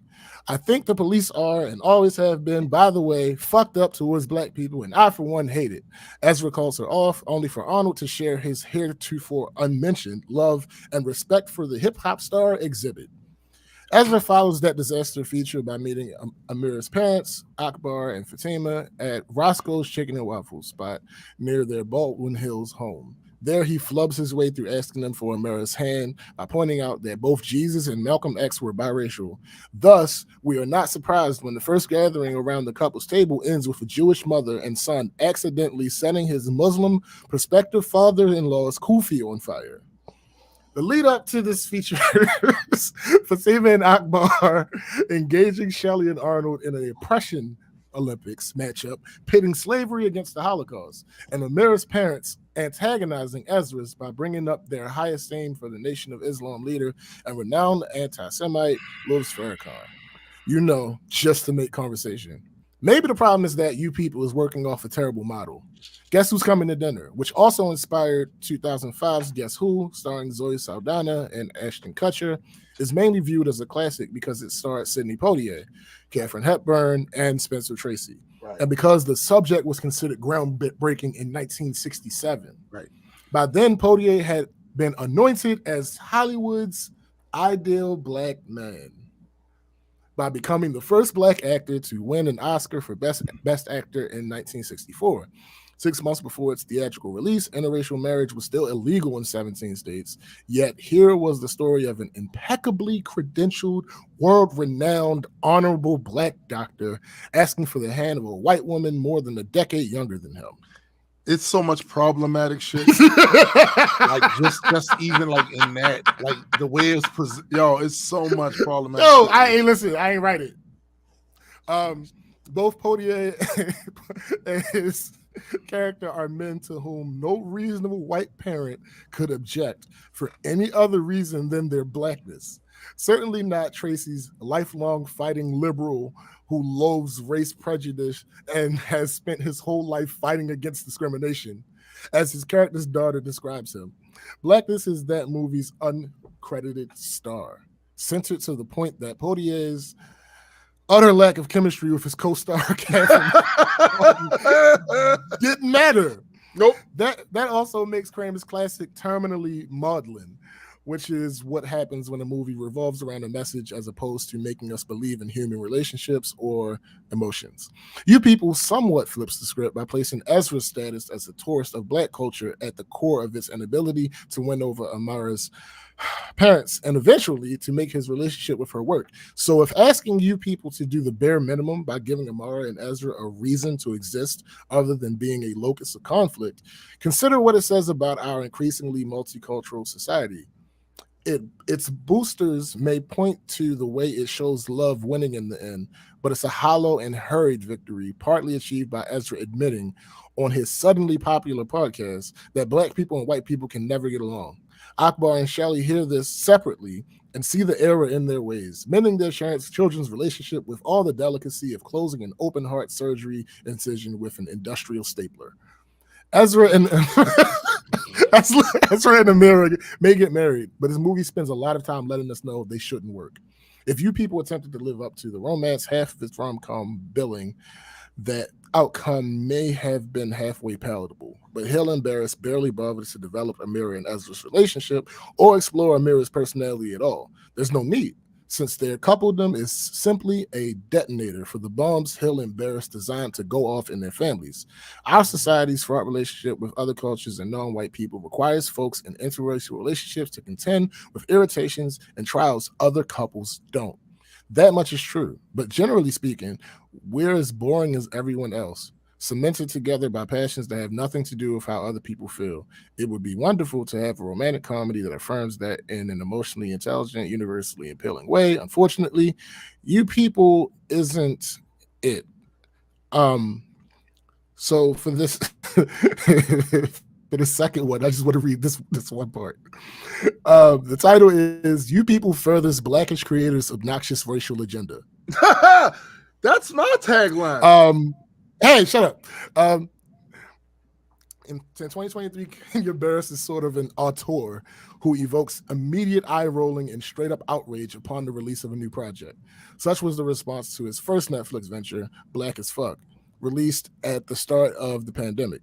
Black Twitter, as well as some TV critics, raised a number of objections to the one-season sitcom. Among them were Barris's apparent preference for casting light-skinned women. All right, now, I gotta fight back on that one. It's not that he casts light-skinned women, and I hate to defend him. He specifically casts mixed women. I mean, that's tomato. No, it's different. Very because, different. Like what Chrissy was saying.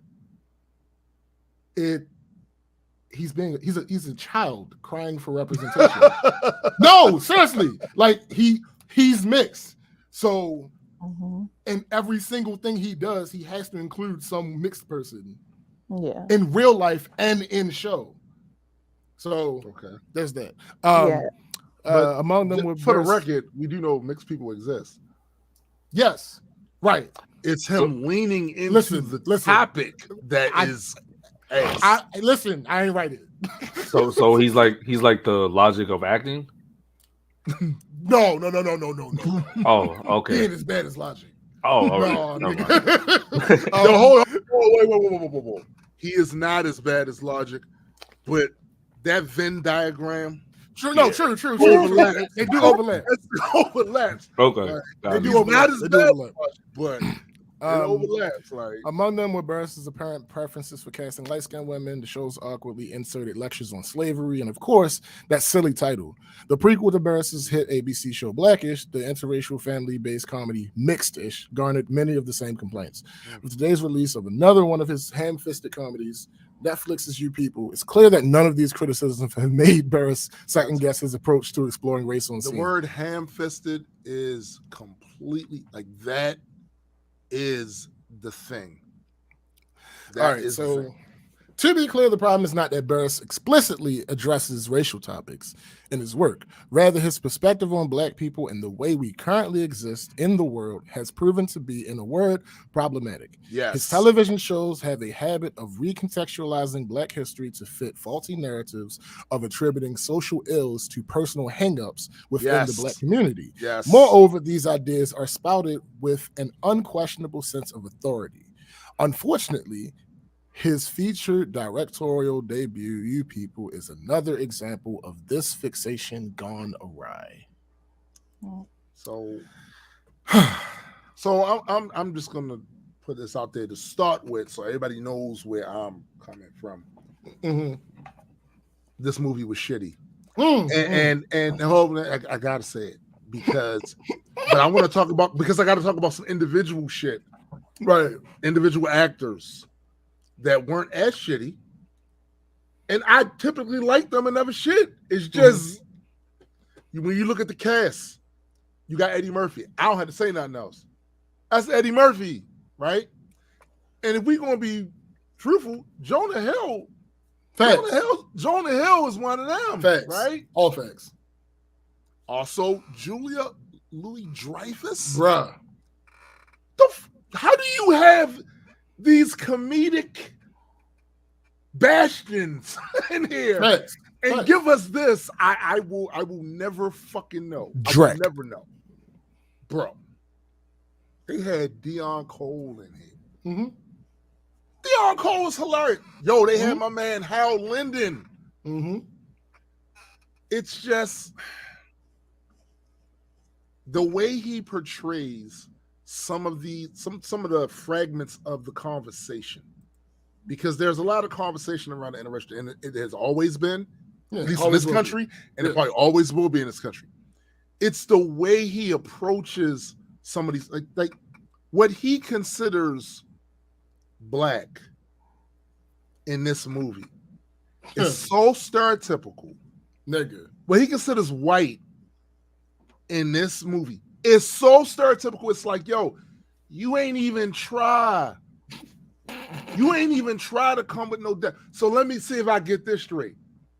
Eddie Murphy is a Muslim, and his present that he got from Louis Farrakhan was a kufi. That is the most stereotypical setup that you could possibly have in the world. Come on, bro. It's my so nigga. Predictable. It's horrible. And here's the thing. So some of the ways they were painting these narratives was kind of crazy. Because if you look at Julia Louis-Dreyfus, her character, she was at least trying. It was cringy as fuck, but she was trying. Very cringy. Eddie was like, fuck this. And then so is Eddie the bad guy because he instinctively knows this guy's a cokehead and his friends are cokeheads and I don't want a cokehead. Yo, wait, stop, wait, hold on, yo, wait. Because I see where you're going. I'm with you. I'm on the train. However, let's try to organize this a little bit. Okay, Let's go step by step. Jump, right. but you went. You're not wrong. You're not wrong. Yeah, you're not wrong. You're not wrong. Shit, we gonna get there. As a father, that shit bothered the fuck out of me. No, all right, wait. We going structure again. This is why I wrote the notes that I wrote. So we get some structure. We get some structure. All right, so the movie starts. The opening riff, where they're on the podcast, they're going back and forth. This is 100% Jonah Hill's style of humor. Yes, it is. Mm-hmm. Yes, it 100%. That worked for me. Yeah, right. That really worked for me. No, Discord. It's not even that type of not even. All right. So my first point. There are times where it's not clear if the movie is trying to be satire. That's what I was gonna say. Yeah, and to be clear, when I look up the movie online in the category they put it in, I see romance buddy. Yeah. I get why but that's not really. All right, so it definitely sounds like it was written by people who were trying to sound current. Yes. Yeah. Yes. Yes.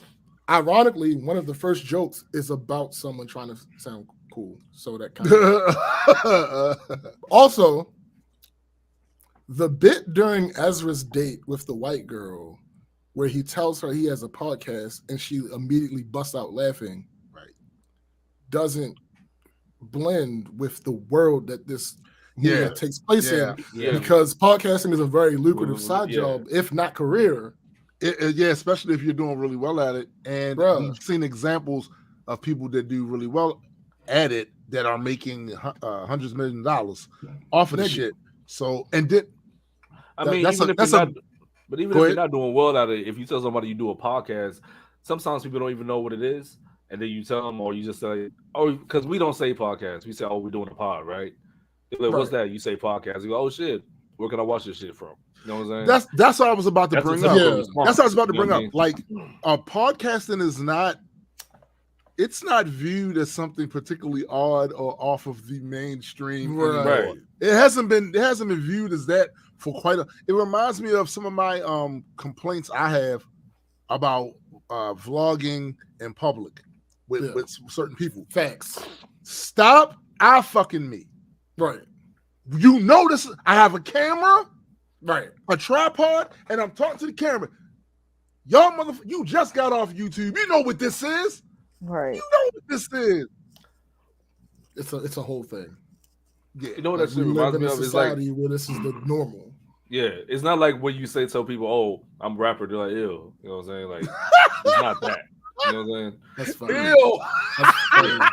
That's hilarious. Yeah. Hold up, Eddie. So you've actually said to somebody, "Yeah, I'm a rapper," and they went, "Ew." No, but you know what I mean. Like people are like, "Oh," they be like, "Oh, you're one of those." You know what I'm saying? Like, that's why that shit no more. Like, because everybody, sure, rapper. Everybody, rapper. Sure. I mean, everybody's not a rapper. Anyway, I was not talking about you. I promise you, I was not talking about you. Remember that Venn diagram that Toon was talking about? I was not talking about you. Kind of like incompatible. You know what I'm saying? But it's cool. I'm gonna overlaps a little bit. I'm gonna let you. I promise you, I was not talking about you. A little bit in the so there are bits of writing and jokes that, in the context of what they're trying to do, absolutely work really well. No, I agree with that. I agree with that. One example, I like the idea comparing Ezra to Drake. That makes sense because Drake's mother is Jewish and his father is black. Yeah. I get that in the context of this movie. The idea of the father playing Ordinary People, a John Legend song. John Legend is in an interracial relationship. I get that. I like that. That's really all I wrote down. It's so on the note, bro. I'm sorry. It's only two I wrote down.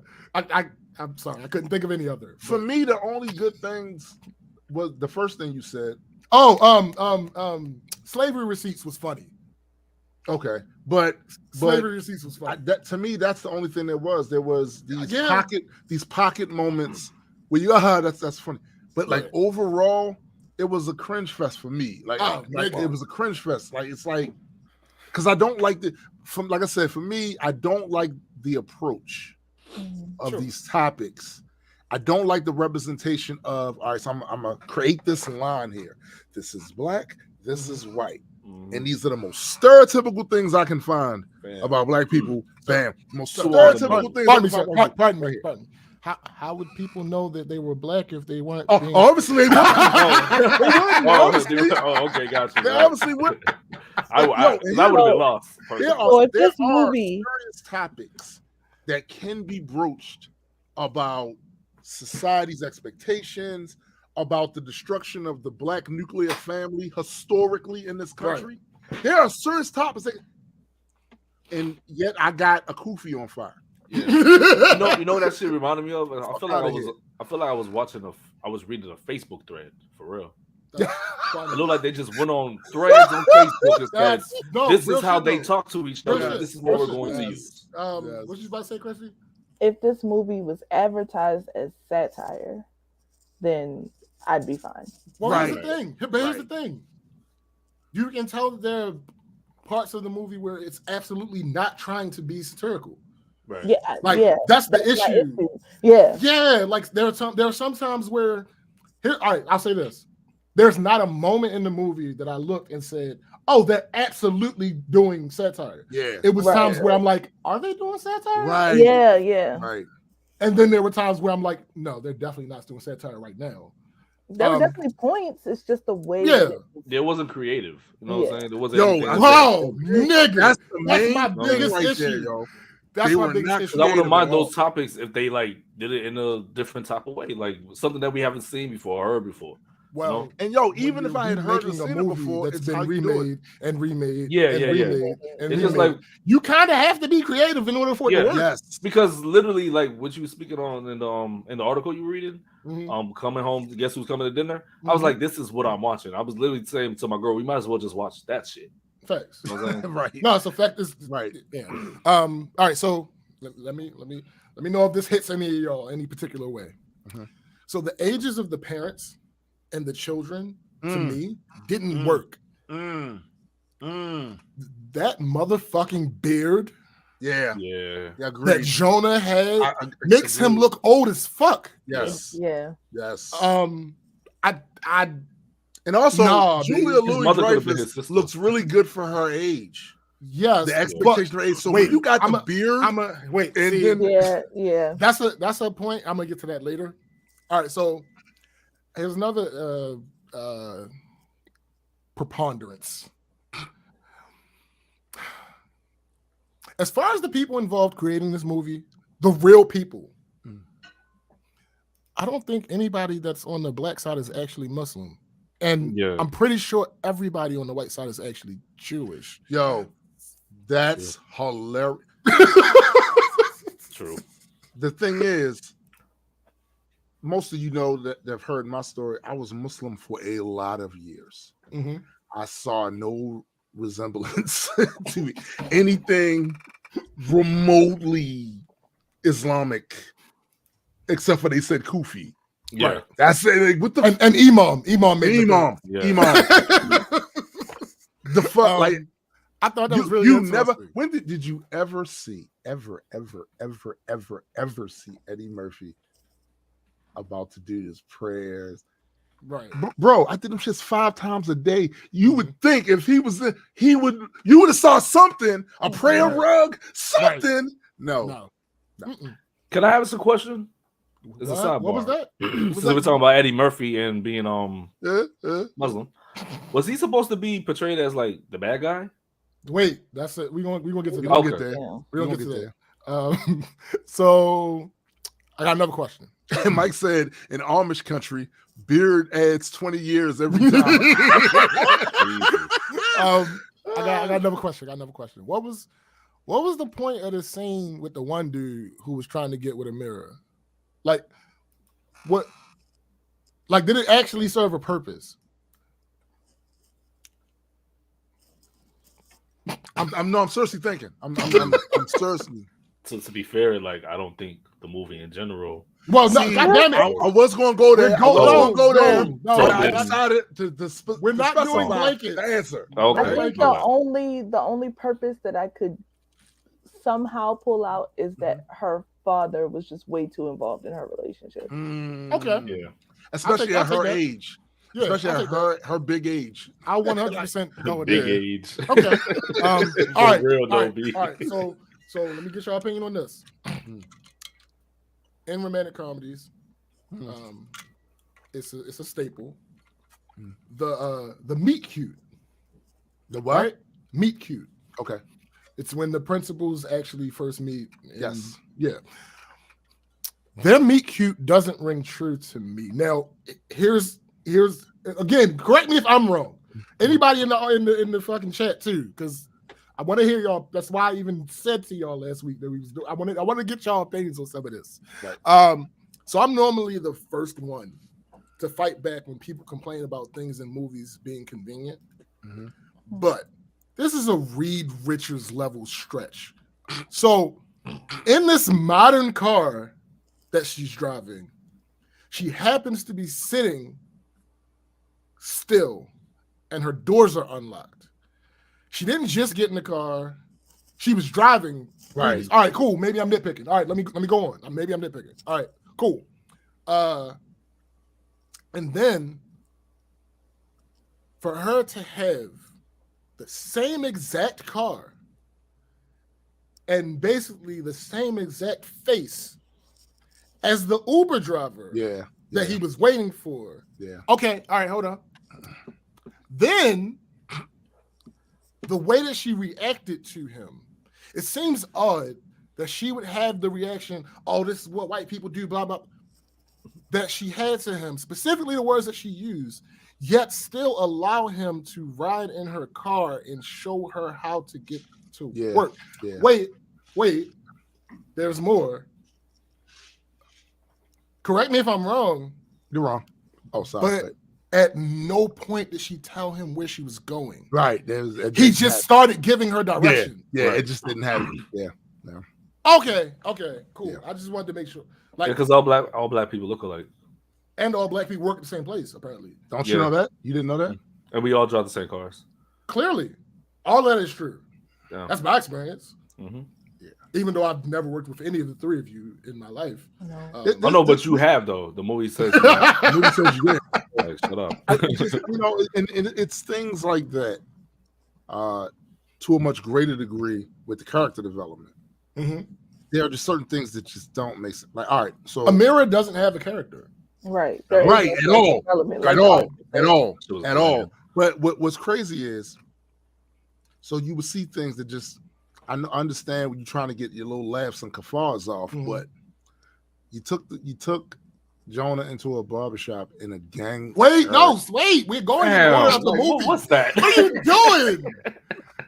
Nigga, what are you doing? Yeah, because this is going off of my thing where I would say, are they trying to make Eddie look like the bad guy? You know what I mean? So, right. Like we're going in order of how the movie happened. Hold your horses. Hold your horses. He's ready. He's ready to go. The lead and He's shit. ready to go. Right. Listen. I'm trying to smack Kenya up today. Listen, I ain't never gonna get in your way about that. All right. So let me see. Side note, it's not about the movie. It's really weird how many people praise Lauren London for not being in another relationship yet after Nipsey dying. Yeah. Number one, that man has been gone for almost 4 years. Yep. Yeah. Number two, that man did not own that woman. No, he didn't. Number three, that woman is grown as fuck. Yeah, she is. Number four, y'all care way too much about celebrities' personal lives. And particularly women. About the bandana? The bandana, no. Yeah, people were like, "Oh, she's wearing a red bandana." And Nipsey will roll over in his grave. Oh my god! No. I was like, this is the thing, though. This is the thing. If somebody said that come from that gang culture, I understand why their mind went directly to that. I'm hearing this from people who ain't never been part of a gang. These motherfuckers ain't never been part of a little league. fucking team and shit. I saw it in a Black Nerds anime group, fam. I'm like, yeah, like yo, what is you talking? That's hilarious, actually. But here's this last part of this. This is not an attack on either person. You sure? But no, I'm positive. Okay. Well, I don't know what the original intent is, but as far as I'm concerned, I'm not trying to attack either person. Right. Y'all be saying I want that bond Lauren London and Nipsey Hussle had as if it's rare. She got 2 baby daddies and was in a relationship with a gangbanger. That's your dating life right now. The only difference is she's prettier than you, and Nipsey actually could flip tax money. Somebody over there. Wow. We need that bird meme from Ashton Kutcher. Wow. What up, Berm? What up, Berm? Anyway, all right, back to the movie. All right. Wow. Wow. So Ezra's friend, what the hell was Sarah J's name in the movie? Who? The black girl. That was Mo. Okay. So Mo sets up the idea of societal pressure, but we never see it in the movie. Yeah. At all. Yeah. It's not a thing that ever pops up. No. Okay. All right. Y'all supposed to be telling me when I'm wrong. Like, wait for you to be wrong, nigga. All right. Okay. Right in our time. All right. I will say this. One positive, because they hard to come by. You're probably about to be wrong, but go ahead. So I will say that their energy when we see them in the bed when they were doing the fort thingy, that was one of the only times in the movie where it actually looked like they liked it. Like their chemistry in that scene actually worked. Nigga, the rumor is. Well, no, it's not a rumor. But no, listen. That's what I'm saying. Shut up. There's a rumor about that. Stop. Okay. God damn it. You can't. You just can't. Right. Now here's the deal. I thought that scene was fun. And an example of some good that you get when you bring somebody like Jonah Hill to the fucking table. Yo, what you're about to say there is 100% facts. And I would say that's about all of the dope people they had on there. Right. I feel like the same thing about them. Right. Underutilized. Same exact thing. Yeah. And I feel like I low-key feel like I'm being manipulated because the song that was playing during that moment is best part. I love that song. Oh no, except the fact that it's by I Don't Need You Black People, Daniel Caesar. Yeah. Oh, you mean the facially challenged dude? Yes, exactly. They always look like that. They always look. I'm gonna be quiet. So no go off, pussy. So I'm gonna be rude. So Shelly, here's something else. Like, it's one thing to do stereotypes, right? It's another thing to aim for. Shut up! Don't do it, Cindy. It's another thing to aim. It's another thing to aim for a stereotype and miss. It does not make sense that Shelly would not know who Magic Johnson is. Yeah, right, especially her. That made no sense, I know that the stereotype that you're going for is a white person not knowing who a popular black person is. I get that, but Magic Johnson ain't the name, which doesn't make no sense because the father knew who the fuck Exhibit was. All right. So this is the thing that killed me about that part too. So come on, bro. Are we still doing this in 2023? There's an internet, and I can get some black celebrities that are on the Chitlin circuit, right? That's basically goes to only the places where we frequent, and I see that. I don't know some of their names. Yo, right? What? Come on, Magic bro. Johnson. Magic Johnson name is known worldwide. We not doing that. Johnson. Not only that, they're in for like 3 different things. Facts. Not only that, they're in Los Angeles. Bro, that's what I'm saying. Didn't make it like he's famous for his basketball career. He's famous for not having AIDS.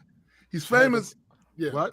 And he's famous for his business career. That's 3 things. Yes. That he's famous for. 100%. And it's like, and when we're talking about those individual things, out of all of those, the business one is probably the less known. Yeah. That basketball career, What? What? The Absolutely. AIDS thing happened during the time when this shit was gaining steam and awareness in society, and he was the first really big name. Come on, like, but she don't know who he is. That's not possible. Yeah. It's not possible, B. All right, okay, all right. Her meeting the parents part went about how I expected it to, given who's doing the movie. Yeah, it's Kenya. And given the movie that this is a descendant of. Yeah. So the one issue, not necessarily. This was a rapid fire stereotype fest. That's Bruh. how many stereotypes can I squeeze into this scene right here? That's what he did. All right, so did this ring bad for anybody? Ezra's parents not knowing how to act around a mirror is weird as fuck to me, given that his best friend is a black woman. Yeah. Right. Yeah. Not that they should be experts on black people, but for instance, I'd have to imagine that my mother wouldn't start throwing around a bunch of gay stereotypes and pandering around a gay person, given that Marcus has been one of my best friends for years. Exactly. Like, I don't feel like that would happen. Exactly. Okay, all right. They were acting as if they had never been around a black person ever in their life. In their life, yeah. Yep. And I'm like, put his best friend in the entire world and business partner.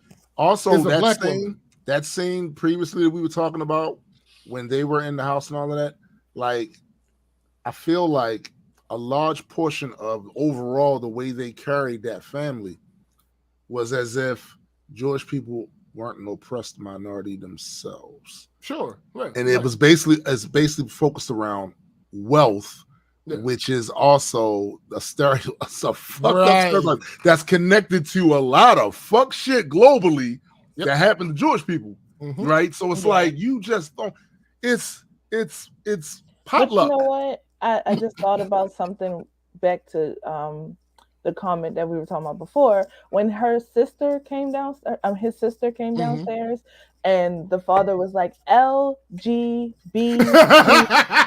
I think I got them all. Like, sir, your daughter is gay. Ain't no way you don't like. So I think that part of that was just their personality too. Because why'd you have to spell it out with your fingers? That's a fact. Your daughter is gay, and there's no evidence that you're not accepting of her being gay. Right. I think I got them all. Like, what? Yeah, like, what? That doesn't ring true. So, okay, all right. So we on the same page. So all right, okay, all right. I will give them this, even though we're finding little nuggets of good stuff in the pile of shit. No, I found it at the time. That wasn't enough. No, that's what I'm saying. I'm saying. I'm just saying. I don't mean we're discovering it now. I'm saying, I don't know how much of a big up this is to them, but it was something they got right. The idea of the well-meaning white person. Oh yeah, they got that right. Yeah, they did it in a terrible way, cringy. Yeah, but they got it. That's the reason I did not hate her character, and I wrote that. Oh yeah, absolutely. Right. Same. She meant well. And to be honest, well, we're not at that part of the movie yet, but it's just certain part. What she got rewarded with for that, I felt was too much. Like what she got, that conversation she got at that point in the movie from Lauren, I felt like, yo, you are like the amount of emotion and anger and rage with that. I don't think that's appropriate to how she was annoying, but she was trying. I'm just saying. I know we're not there yet, but I think I would have felt the same way. Well, hold up. That's one of the things that I kind of figured there would be a little more nuance with us. But we're gonna get there, goddammit. That's the damn near the end of the movie. Like, let's just go. No. So Ezra. Oh my goodness. Right here. Well, here's the thing. Never mind. It's not even important. Yes, that is a fucking point. So Ezra is mad at his parents for pandering. And then he goes and does the same exact thing to Amira's parents. Now here's the problem. Here's the biggest problem forget him being a hypocrite, right? The biggest problem is this doesn't mesh with the character that has been established so far for Ezra. Ezra isn't a dumbass. Right. At least to that point. His best friend is a black woman. Right. Like, what? So, he doesn't display, like you just said, he doesn't display having an issue existing around black people before this point. Right. He's aware that his parents are fucking pandering. Yeah. Yeah, he literally, you see the rolling of the eyes, right. He calls all of that shit. You see it. Yet, I was so confused. Yet, he takes her parents to Roscoe's Chicken and Waffles. Yeah, that was wild. His first time ever meeting them. Why didn't he? He might as well took them to Pig Pickers or some shit like why? Yo, really? Yo, Wally's Watermelons. How about taking them down there? You know what I'm saying? What the fuck? Or the Piggly Wiggly. Charlie Chitlins. Go take Manny's Watermelon and Fried Chicken. Right. He literally took his mother out of the room to explain to her, like, why are you treating her like this? Why are you acting like next this? scene, and the next thing, a watermelon might as well have popped up on the screen. Right. A big ass watermelon. What is going on? Now, I'll give them this. I don't really have an issue character-wise with Ezra stumbling and shit while he was talking to them because he was nervous. That makes sense. But he's not a fucking idiot. Everything we've seen to this point, he's a fucking what? He's in finance. Again, bro, like Sis says, his best friend is a black woman who tells him the truth every She be on his ass anytime. Like on his ass. Okay. Since we're talking about that scene, one thing that was in my notes, the first time you're meeting them, you're like, I'm marrying your daughter. Here's but not even just I'm marrying your daughter. Not even just I'm marrying your daughter. We fucking. Yeah. Right. And talking about having a baby, like, oh yeah, you know, we have this person is mixed and this I'm like, this is not a first meeting conversation. Not that we do that, not that we do a bunch of things, but she's very good at it. Yes, she knows her way around. Like, what the fuck are you? No, nigga. Come in my house. I don't know who the come in my house. I see my daughter every day. Come in my house. It's one thing when my daughter lived out of state, you know, shit happened, you know. Right. Come in my house saying, oh, you're about to we already boinked, so she might as well not wear the white at the wedding. Come in. Go ahead. Then the whole beautiful interracial baby trope, like, shut up. Yeah, bro. Like, oh, how on the nose can they fucking be, dog? And his comments, oh my god, like when he said the part about like, oh, well, you already made my babies basically too light. I was like, Don't do that. He was cringy, honestly, to me. Just no, listen. Parents, you mean when he was talking about the wife, right? Yes. Talking to his wife, The parents aren't redeemable. No. Like, at least I wrote that note down in real time after the Roscoe's scene. I wrote the parents aren't redeemable. And then I went back and said, yeah, after seeing how they made their terms, I was right. The parents aren't redeemable, at all, in any way, shape, or form. I will get to that. Amira literally catches him when he gets back to the house. She literally catches him in a lie. Yes. About the ring. Yes. And just laughs it off. Yeah. Right.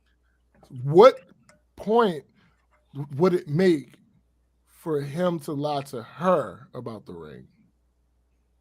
I could see if he showed her parents the ring, and they was like with that little ass, and then because that was the point. That's what Mo was telling him. Yes. If it's an issue, you got to have a dope story. Right. She says, "I love the ring." Oh yeah, it was my grandmother's Holocaust. You didn't even have to add that in. Wait, there. how old is your grandmother? Just adding lies and more lies, more lies. Never mind the fact that, and not even a good lie, by the way. Right. When he comes in back from seeing her parents, the whole thing of like, oh, you can still do it. Come on, like, no. The shit went awful. Like, there's I'm no not way going in to the encourage. world. Yeah, I'm not going to encourage my boyfriend after I hear that shit went terribly. Yeah. So now, right now, get on one knee and just go ahead. Yeah, and this propose. is not the place. Listen. I don't care if the shit went well.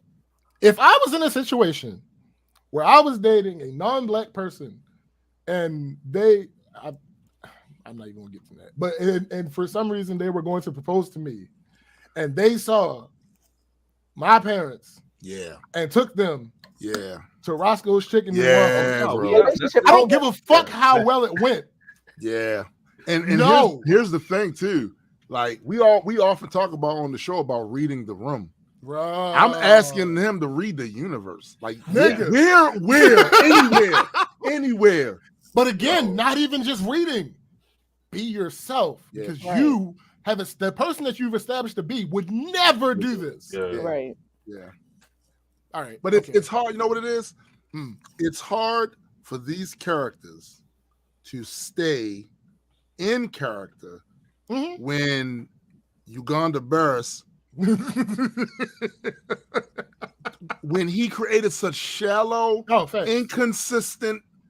Yeah, the story ain't storying. The story ain't storying. The dialogue ain't dialoguing. Oh, nigga, we gonna get with the consistency. Like, hey, wasn't Nia Long supposed to be in this movie? Who? Nia Long She is. Where she was at? She was almost in the movie. That's the wife. She was almost in the movie. She was almost in the movie. You feel me? I felt like that role was. Wait. Yeah, it wasn't needed. It's like she did nothing. She contributed practically nothing. No, that's. I didn't like that part. Yeah. All right. So, the scene with the Crips, in the barbershop, doesn't work. It don't work. It's like Kenya was just looking to make a joke here, and not care about how it fit into the framework of the movie. There's no way that scene ends without more conflict, save for Akbar literally stepping in and saving Ezra, which couldn't have happened. It's not like it happened off screen and we didn't see. No, it couldn't have happened because of the next scene, but we're gonna get to the next scene next. But this barbershop scene. This scene is, in real life, I have a friend who comes from that environment and was a member of that shit. Warned a friend of his, you're not from there, don't go around there, but I'm gonna let you know how that is. The friend went around there and got fucked up. Right. All right. There's no way, and this friend was minding his business. There's no way you telling me the shit that he pulled by putting Jonah in that place was not going to end in violence and bloodshed. Here's the thing. Times have changed. Yes. So there is a potential situation where you can end up in a certain scenario with the one colors and you're wearing a different color and nothing happened. But it wouldn't be a scenario where they brought it up and made a big deal about it and nothing happened. No. Either nothing's going to happen or they're going to bring it up and something's going to happen. Exactly. And then not only that, like Akbar would have got fucked up too for like, nigga, why would you bring him? Yeah, nigga, you endangering yourself. Exactly. Even the whole shop by doing that dumb shit for trying to make a point in a joke or whatever. Like, no, that gang shit. They don't play that shit. Right. Okay. So the very next scene, and I only know that because I lived in Cali for 3 years. Well, sure. The reason we know that Akbar didn't step in on Jonah's behalf and save him is because the very next scene is Akbar trying to catch Jonah on one of his lies about going to the basketball court. Now, I guess it's possible that Akbar deliberately orchestrated all of this, but then the end of the basketball scene wouldn't have ended the way that it did. So Ezra's pandering specifically the stuff he lied about, this is a bad part of the movie, does not ever come back to bite him. Right. He lies about the Langston Hughes court, but that's in the same scene where he shows Akbar up by actually being a good basketball player. Yo, hold up. Are we there? Are we at that? Yes. Bro, First of all, predictability is everything with this movie, right? We were in this living room area while my wife and those watching, and I'm working, but I'm also seeing the shit. And I said to myself, he gonna go out there, he gonna just sky hook on niggas. Right. I don't think that was just supposed to be comedy. I enjoyed that part. I thought it was hilarious. But it was predictable. Him being good was funny. Right. The whole scene was predictable. Yeah. And I told my wife and my daughter, I was like, he about to get out there and Woody Harrelson these motherfuckers. Facts. He's about to Woody Harrelson these motherfuckers. But the lie was still shown again because Akbar said a line and he was like, "Oh, that's good." He's like, "That's Langston Hughes." Right. It's like, bro, what? Right. And hold up, again with this magical not knowing of a certain age. Them motherfuckers in their 30s. I don't give a fuck what you say. There's no way we can act like they're younger. They're in their 30s at least. There's no way that, again, your best friend is a black woman who puts you on your shit every time you veer off, and you have what seems to be a popular podcast, because if it wasn't popular to some extent, you wouldn't be talking about leaving a fucking job in finance for it. So those two things are the case, but you don't know one of Langston Hughes' most popular poems of all time. For him, life ain't been no crystal stairs. So it's like, you know what I mean? Like, you gotta kind of it rings false. It rings false. It really does. Kenya doesn't know what the fuck he's doing. It really does. Also, just a movie nitpick. Why would Akbar continue to film when Jonah starts doing good? Yeah. He should have been. If his entire point is to make fun of Ezra, then the moment that Ezra slipped that screen and made the bucket, Akbar would have cut off the fucking live. 100%. Because 100%. Clearly, but I ain't gonna lie, that some of that was funny. Absolutely. With the cover, right. So absolutely, it was funny. It was funny. All right. Funny. So I watched this shit twice. Mm-hmm. This is the first part that actually got me upset watching this movie. Painting black people as the chick that can't move on to the white people's man who cheated, bro, is wild as fuck and cringy. See, that's one of the issues that you run into when you are trying to pander to opposing sides of one debate. Yes. You couldn't be too hard on the white side, so you paint the black side as if they have similar blame. Right. But you couldn't go too hard on the black side, so you say the white people are still doing the cheating. Right. That doesn't make sense. Right. In any scenario where someone is still treating you badly, but you can't get away, it's not human nature to just move on. That's not how the fuck that works. Like, yo, it's almost as if you're in a fight, right? And both of y'all fighting. The other motherfucker's friends come, and now you're being jumped. Right. Somebody comes along and says, "Yo, break it up." They go, "All right," but they still hitting you. Right. We still. Yo, it's not like the shit stopped. It's constant shit. The whole idea that this is a woman that got cheated on, cheating versus abuse. You'd have been better off saying domestic abuse. Yes. And then you'd sound even crazier. Yes. How you going to tell a woman to get over getting her ass beat in a relationship? Exactly. The fuck? Like, what the fuck is wrong with you? Like, that's Kenya. Yeah. That's 100. Like, watching this movie, you can tell some shit that's Jonah. You can tell some shit that they co-wrote. Yes. Yes. That's Kenya. That's 100% Kenya. So the other problem I have with the scene is because of how incendiary it is, I wanted it to have a purpose. Right. Because if you're going to evoke this type of emotion unintentionally, because you're trying to serve two masters, it doesn't have a purpose. You know how that turns out usually. Right. It doesn't have a purpose. Nothing about the way Ezra thinks in that scene is shown to be changed as a result of that scene. Facts. The black and white people not being able to get along part comes back up, but not this specific disgusting explanation of said thing. You can use any other explanation. Can we circle back for a second to the dinner when they first meet. Mm-hmm. You're not telling me that in 2023 black folks don't work with white people on jobs. Right. Like, yo, it's like the way they act like they had never been at any point ever around black people. Like that's unrealistic, yo. Like, don't get me wrong, I'm sure there are parts of the country where you don't see many of us there. Sure, not fucking Los Angeles. But not Los Angeles, B. No, not there. Oh, wait. That just reminded me. They also made reference to the fact that their housekeeper, whoever. Right. Oh, yeah. Like, she's like a sister to us. Mm-hmm. It's not really a job. If that was like your sister, then you would know. When she said that shit, I just bust out laughing.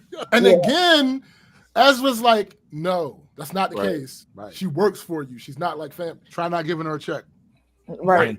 Nigga, fuck all that. Right.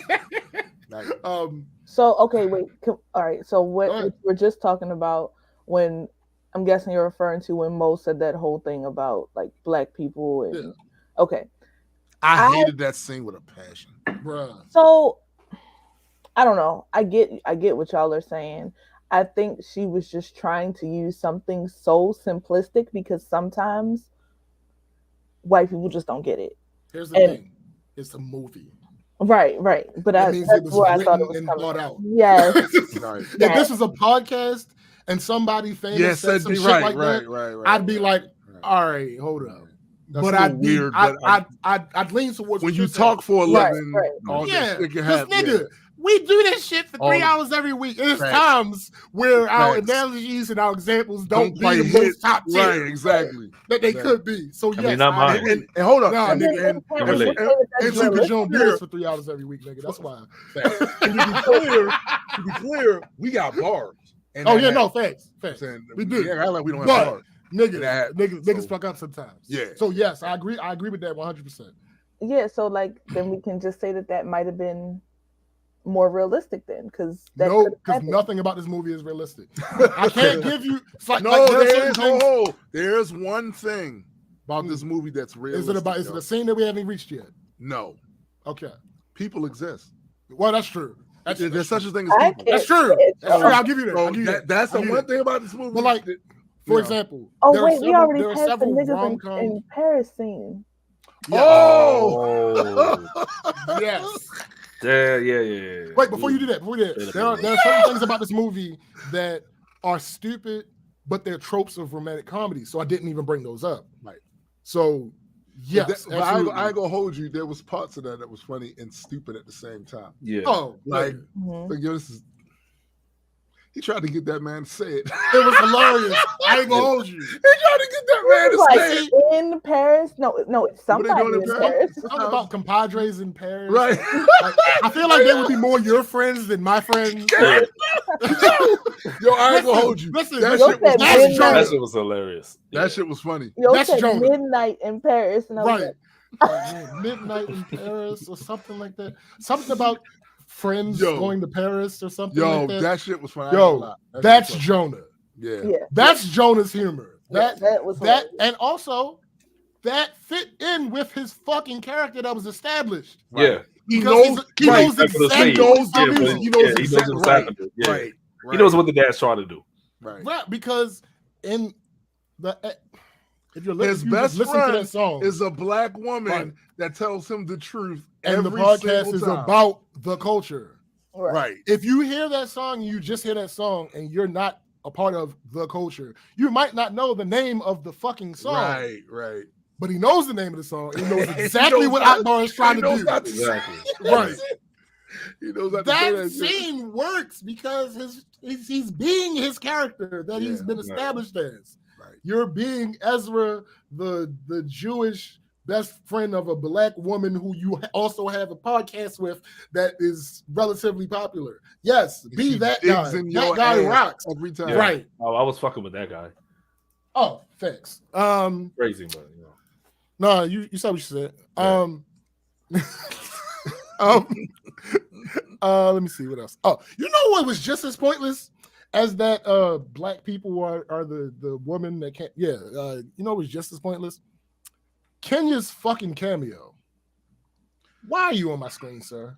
Yo, I felt like there's no reason. You didn't add anything to anything. Yeah, being in this yo. song. First of all, can we set some straight, motherfucker? You are not Stan Lee. We not doing that. No, we not doing that. Where you can just get these cameos and get cool points because I was in my fuck out of here. No, it's like yo, fam, you can be in your movie. It's your movie. like you made the movie. Yeah, Stan didn't make those movies. Yeah. Right. Fuck out of here. Right. Like, sir, you're co-writer. When you do it, it looks trite. It looks gauche. Yeah. When you do it, that shit like there was nothing cool about. And we might be biased because we don't like him particularly, but I mean, I don't particularly. Still, if I'm trying to, okay, I feel like I'm trying to be unbiased. It didn't add anything. Like, yo, it literally did not. You aren't. I don't think you're in there as iconic of a creator that seeing you in a piece of work. You might have just put your finger on the problem. I believe he thinks more highly of his directorial skills, his script writing skills than the reality. Because the reality is he's not really particularly good at this. Like seriously, I have seen there are motherfuckers that have their shit only played at the Sundance Film Festival that are way better films. I mean, sure. But I mean, we ain't even gotta do that. There are other Black Hollywood showrunners, directors, writers that are miles. Ava. Nigga, they're YouTubers. Ava is better than Kenya. They're YouTubers. Fucking Issa is better than Kenya. Their motherfuckers. Lee Daniels is better than Kenya. They're motherfuckers on Daily Motion that are better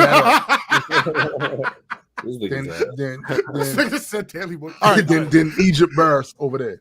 Like, okay, now, all right. So the scene where the girls go to Palm Springs. Listen, y'all might hold me for this, but I ain't gonna hold Shelly. It was a great question to ask why Lala's character would have the tattoo on her right titty, because you say, all right, he was my heart. Okay, so why would you get a tattoo? But I also feel like that's anti-Black as fuck because you're implying that Black people get stupid tattoos. Yeah. And that's an old trope too, by the way. Right. That's an old. You're implying that she's so stupid she didn't understand that her heart was more towards. Because you know how these ghetto women are. Right. Right. They be naming their kids stuff. Also, it was your first time meeting her. Absolutely. Like, that's some shit I would say to my friend. Like, right. Yo, why the fuck did you do that? Yeah, right. But as that's the first time meeting them, like you always crossing boundaries because we just have a thing. Like, stop asking people so much about their tattoos. Right. You just met them. You just fucking met them. Man. Yeah, but then to do something like that, no, that's just. Yeah, she could have kept that. She could have kept that in the vault. Like, all right, well, she got it on the wrong side. No, listen. I'm not gonna hold the character because I'd have been thinking the same fucking thing. Yeah, I'm holding the writers. Yeah, that's what I'm saying. Think it, but I'm holding the writers for making her say it. Yeah, for putting the situation in the fucking movie. Yeah, fuck if she said it or not. For having it a part of the movie that this Black woman is dumb enough to get that tattoo. Come on now, like they could have found another way to do it, but I think it was just to say that her character just doesn't know how to not say anything. Sure, but it could have been another thing about hair. Yeah, the entire movie she's had this thing with hair. Yeah. It would have made more sense. Again. Right there. Yeah, right after that. Don't shoot up. Listen, for those who do not know, don't you ever put your hand in a Black person's hair and go, hey, that's it. Don't do that shit. All right. So speaking of hair, right? Oh, you can speak. This might be the first thing. I can't speak up. You can speak up. Shut the fuck up. This might be the first thing that y'all fight back with me about, right? Mm-hmm. Why the fuck is Amira's hair different every day? I'm gonna tell you why. I'll tell you why. Wait. Before you answer, there's a bunch of times where it's clear that enough time may have possibly passed for it to make sense for her to. Yes, there are times. Okay. But sometimes it doesn't seem like that's the case. For instance, when they went to Palm Springs, right, she had faux locks. They were loose. Mm-hmm. The next scene in Palm Springs, she still had faux locks, but they were up. Mm-hmm.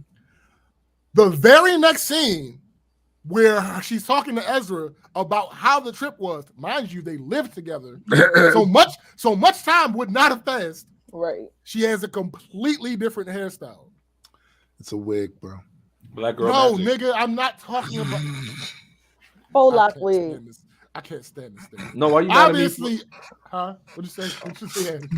No, I'm just saying black girl magic. My nigga, let's just talk No, nigga. But here's the counter. Here's the other. There's lock wigs. Absolutely, there are. But here's the other part. Can I just say this movie's makeup and whatever else would be called that deals with actors looks department didn't do these people any favors? Like, wait, hear me out. Hear me out. I get it for the parents.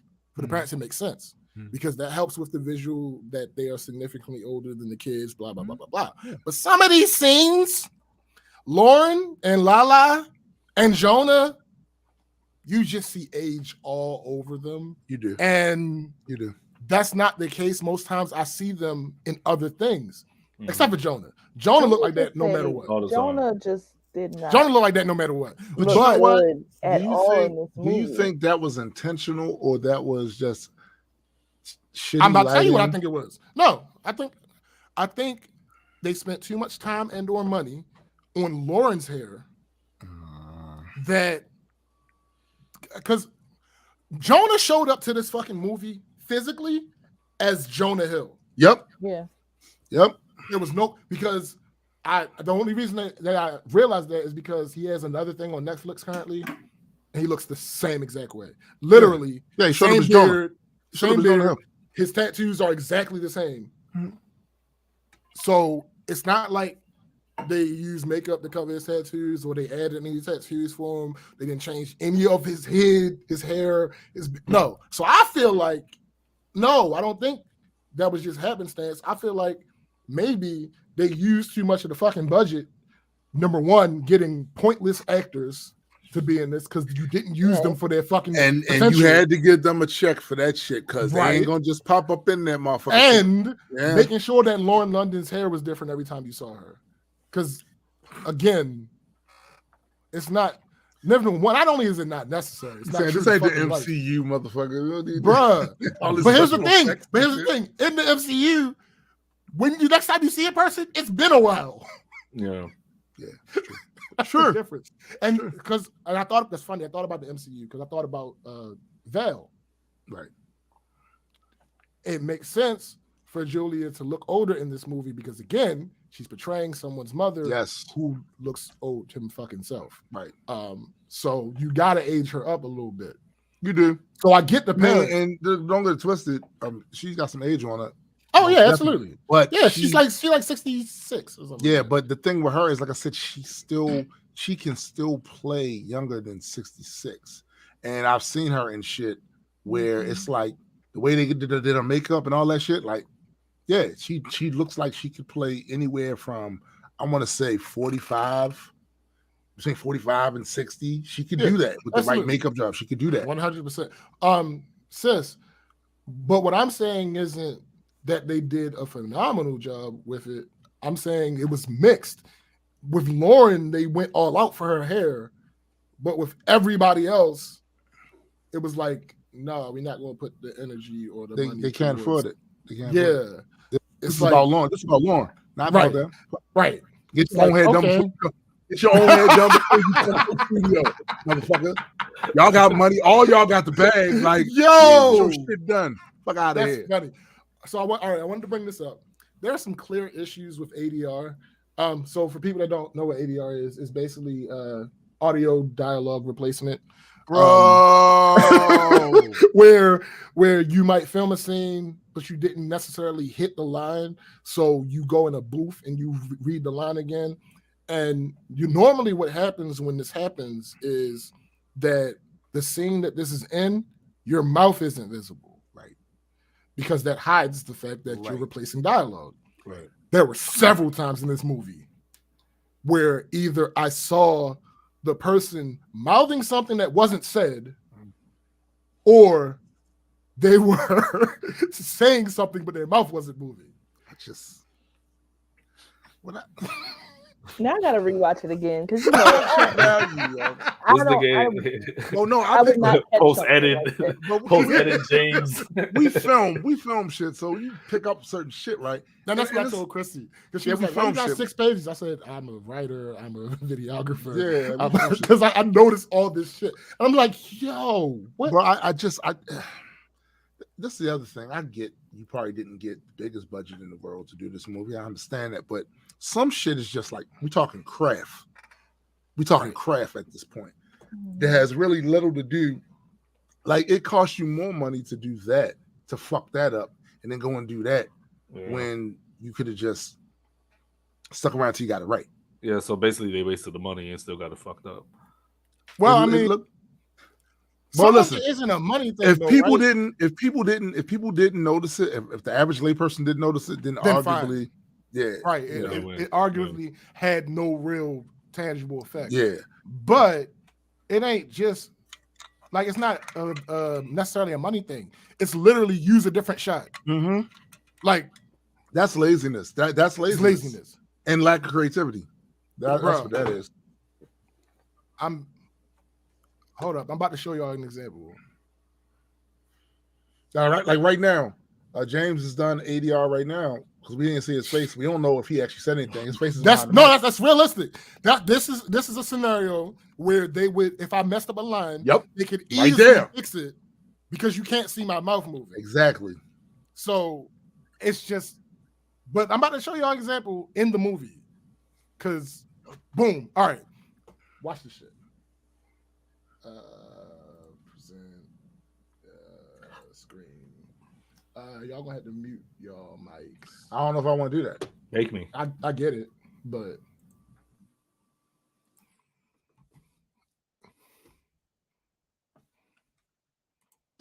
I'm a name. Yeah, mama didn't give birth to no fake Versace wearing, PPP loan scamming career criminal, but here we are.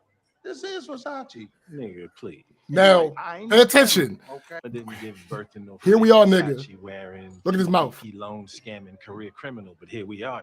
This is Versace. My mama named you Woody. I'm calling you Woody. So, mama didn't give birth to last no time, fake Versace watch Eddie's mouth. PPP loan scamming career criminal, but here we are. This is. He says, nigga. Y'all got to unmute yourselves. But Eddie says it. You can see his mouth, but there's no audio. Yo, like it's a couple times. Just let him say it, yo. It's a couple. No. The worst part about it is the very next line. Eddie says the word nigga. Yes. Just let him say it. What the fuck is you doing? No, I can tell you what happened. He messed up another word. Yeah, probably. He messed up another word prior to nigga. Yeah. And when he said it again, he didn't say nigga. And whoever the fuck edited didn't fucking edit it right. But again, that's shit you only really realize. You know what's funny? I saw that and I was like, did they just cut out? And then it didn't really make sense because then I heard it and I was like, okay, I don't know what just happened. Like, so yeah, I definitely saw that. Hold up, be right back. Another thing that just pissed me the fuck off was, so you're presenting these two sides as diametric to each other. They're diametrically opposed. But one of the things that they have in common is they're anti-vaccine. Yeah. Why the fuck are we even talking about that in this movie? Didn't one of them say it makes you gay or some shit? Yes, Andrew Schultz was oh god, a piece of shit. I hate him. Yeah, the vaccine gets you gay. Now here's the thing. His character in this movie is supposed to be a shitty person. I'm not. Yeah. But all these things that y'all are miles apart upon. Yeah. But this one thing y'all just absolutely agree on. That was what's his name? The director, he wanted to throw that in. He needed that. That's what I'm saying. That's his stance on vaccines. That's obviously. what I'm saying. You know what I mean? Like you have earlier in the movie, Murphy's like, y'all made us get that shot. Yeah. So it's like, all right, okay, we get it. Y'all don't like the vaccine. All right, cool. But out of all the things that they could have got along and agreed upon, was the vaccine. Here's my issue with it though. Here's my issue with it. With Eddie. My issue with Eddie specifically. Eddie Murphy has enough clout to not say that line. Mm-hmm. I'll give you an example. Because it wasn't nothing. It wasn't important. It wasn't important to the plot. Yeah, it had nothing about him being anti-vax had anything to do with the plot, right? Right. So I'll give you an example to show you that Eddie Murphy would have enough clout to not say that line. Denzel Washington has a policy that he not kiss any white women on screen. Do you understand how much that could potentially disrupt a film? Yeah. Yet they stick to that motherfucking policy because he's Denzel fucking Washington. He has the clout to be able, because there was this story about, I think he said his fans like was wilding him out because he was in some movie. I can't remember which movie it was. And then he made the decision like, all right, my fans have an issue with this, clearly. So yeah, I'm not doing this no more. And it first came up in, I think, Pelican Brief was the first movie he was, well, not the first movie. In the book for the movie, those characters kissed, but in the movie, it didn't. And I think that's when he told the world, like, nah, this is why that happened. Yeah, I'm not doing that no more. But anyway, my point is, Eddie could have said no to that line, but whatever. Damn, I want Tim here for this because this part we can start it without him. We just got to remember to get his input. The confrontations that the main characters had with each other, the telling the children telling the opposite person's parents what for. All right. What for? So, what for? You got to. I'll tell you what for. No, you got to. What for? Yeah. Okay. So this argument with Ezra and Akbar. All right. This is so for the benefit of the people that haven't seen the movie. Actually, not having seen the movie is the benefit. But yeah. So Ezra says, "Why am I not right for your daughter?" Effectively, Akbar says, strippers and cocaine, which is a valid fucking... Yeah. Okay. Nigga. His response is, but you weren't supposed to be there. That's not who I am.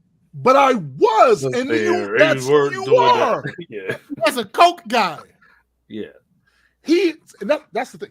He has a coke guy. Like, yeah. Listen, this ain't part of the crew. They doing a couple of lines. All right, he specifically said, "That's not who I am. That's my stupid friends." No, you have the coke. You have the coke guy. Yo, this is what I was talking about earlier when I jumped the gun. For all the things they try to make Eddie the bad guy about, right? This ain't one of them. This B. ain't it. Right.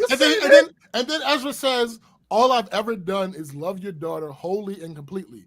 Yeah, and do coke. And lie to her, and do coke, and pander to her parents, and do coke. Listen, we not doing that. You did so much coke, you shat yourself. Yeah. Right. That's the thing that was confirmed. That's a problem. What do you say? Let me give y'all an example. All of y'all an example, and just want to know each one of you, which one of you would be cool with this? So, your daughter brings home a guy. All the whole talk about marriage and all this happens. You trying to really do your best. Not in Eddie's case, but in your case, you're trying to do your best to get to know this motherfucker. You go out with him and his friends, and they go to this club, and they get in the back, and you right there with them, watching them, all get in the crack circle, and they pull the pipes out, and I can feel it. Boom, boom, boom. What are you going to think? Oh, hell no. Hell no. Fuck out of here. So in that situation, it's obvious. Like, duh. Like, no. The mark that they were trying to... I'm going to try to justify this. The issue is what he says some point in the conversation. It literally, you never tried. It was from day one. And no, that part's true. That part's true. But true. bringing up because anybody would have a problem with that. Yeah, no, at no point, the party. I want him to not have fun. Right. Like that was. Yeah, he said that. He said that. I want him to not have fun, and then I also want to catch see him with some him do bullshit. something. Right. Like, catch him with some bullshit. It was never set up for him to like him. Right. But putting the cocaine in there. Come on, yeah, no, Akbar didn't try at all. You did that shit. Right. It's cold. It's cold. Cindy said husband would have killed him. Then and there. Right. Like, what are you? Fuck out of here. Like, and that's the issue with bad writing, right? Bad writing makes you forget your characters. Yes, 100%. Because the person who Akbar is displayed as, he's a fucking caricature. Yes, he's not a character. Not he's a caricature. Right. He in that particular argument, he probably would not have brought up the cocaine, even though that's a bad thing. Right. But given the conversation they were having, right, he probably wouldn't have brought up the cocaine. Right. He probably would have brought up something about a lie about trying to be black and being black, or exactly, because that happened too. Right. Yeah. Right. Not like Jonah didn't pander, and the only bad thing was the coke. Right. Yeah. To be honest, but the coke is the worst. The cocaine didn't even need to happen. It didn't need to happen. That's true too. That was once again. That was Ethiopia Burrs throwing everything but the kitchen sink in a situation. The coke was there so they could have this conversation. That's all. Yeah. That's the only reason the coke was there. And the conversation don't make sense. Because but again, brought up when you're a bad writer, when you're you write things badly. Like, it kind of goes both hand in hand, right? You're a bad writer, you write things badly. That conversation should have happened long before the point that it did. Yeah. Not based on the cocaine, but based on you didn't like me. Yo, bro, you tried to get me killed in a gangland. The conversation was going to be like, the fuck? Yeah. And here's the other thing. There was no reason for... You said it should have happened earlier. Absolutely. But it's like... That's a fact, McKenna. That's a fact. That's what I mean by there was legitimate. There's ways to do this. And Ken said, fuck it, I ain't doing that. But like, it should not have taken, like, it doesn't flow. For you to be at the dinner and Akbar gets up there and bails your ass out. Yeah, bro. For that to lead to I've had enough of you conversation? What? No. Hey, I didn't do this for you. I did this so I would not embarrass my daughter in front of her family and friends. Right. That the response to that should not be, you're an asshole. Right. Well, no, he kind of did the right thing in that moment. Did. Because all the shit that he said to you outside of that, he could have said that shit during his toast, but he didn't do that. Right. And in fact, as a matter of fact, it was uncharacteristic. Right. Of what he had displayed this entire time. Yeah. Which is why Ezra was shocked. Like when he had the mic, Ezra was like, "Oh shit!" Like, bury me. Yeah.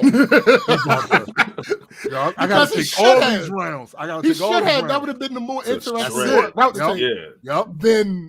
Then getting into this argument literally 5 seconds. Yo, what if he'd have grabbed the mic and was like, "I said, hey yo." I'm at the wedding come to my bachelor party. I was saying this while I was watching the movie. I was like, the fact that he's even there at your bachelor party, like, you can get on this fucking plane all you want. You're not coming with me and my friends out on my bachelor party. Unless you want to like literally just follow me around, and in that case, I'm probably listen. I know what I understand, but this is a movie, so let's understand that this is a movie. I'm calling the police on your ass. Right. Just saying, like, you let the man in your hotel room be. You're not coming in my room because they were like, oh yeah, in the room last night. Why do you know what happened in the room? You weren't on the right.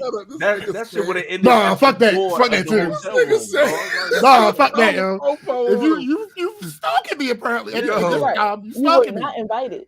I'm literally I'm watching James in my head right now. Going, yo, 5-0. Yeah, He's gonna be the meme, the guy with the glasses and striped shirt. Like, hell yeah. Where the fuck my glasses? Oh. He's looking for him. Yo, I can't find them. God damn it! I'm literally seeing that in my head, and it's hilarious, yo. Yeah, fuck that. Fuck you. You want to invite yourself to my shit? That's facts, though. That's facts. Ain't no way. No, but then that causes another conversation if he'd called the police on him because it's now you weaponizing the police. And that's why I said. And that's why I said, like, all right, it's a movie. Let's right. Because in real life, I don't think I would have called the police, but it'd have been a different issue in real life. Because relationship probably would have just ended. Well, no, I'm talking about specifically that part. Yeah. If I'm traveling somewhere for my bachelor party, and this motherfucker just show up on a fucking plane. But here's the thing. Fab's gonna be there. Fab. Yeah. Yeah, I don't think. And if it's just him and the son or whatever, hey, they outnumbered, so we're gonna get this. Yeah, I don't think Fab's gonna be there. So I don't think it's gonna go down. Is it right? All right, okay, all right. So Ezra's breakthrough, because this is the breakthrough of his character. Well, this is what would be the breakthrough of the character if the character was written. If it was a character, yeah. Ezra's breakthrough was unearned because the conversation didn't make any fucking sense. Facts. Now, we're at another positive. It's only been a half hour since the last. Amira's breakthrough was earned. I don't know if Ezra's was. I'm leaning towards no, but Amira's absolutely was. But what was the point in Ezra approaching his convo with Akbar the way that he did? But then when he talked to Amira and she's like, we're not going to work, he did no fighting. He did zero. That doesn't make sense. Right. What's the point of standing up to the big bad father? He literally stood up to Darth Vader. Yeah. Right. You stood up to Darth Vader. And then when you went to the thing. And won. Yeah. And you went to the person you stood up for, you didn't fight. Yeah. Right. That's dumb. You might as well just let the nigga win. Bruh. Because like I said, Amira's breakthrough was earned. Right.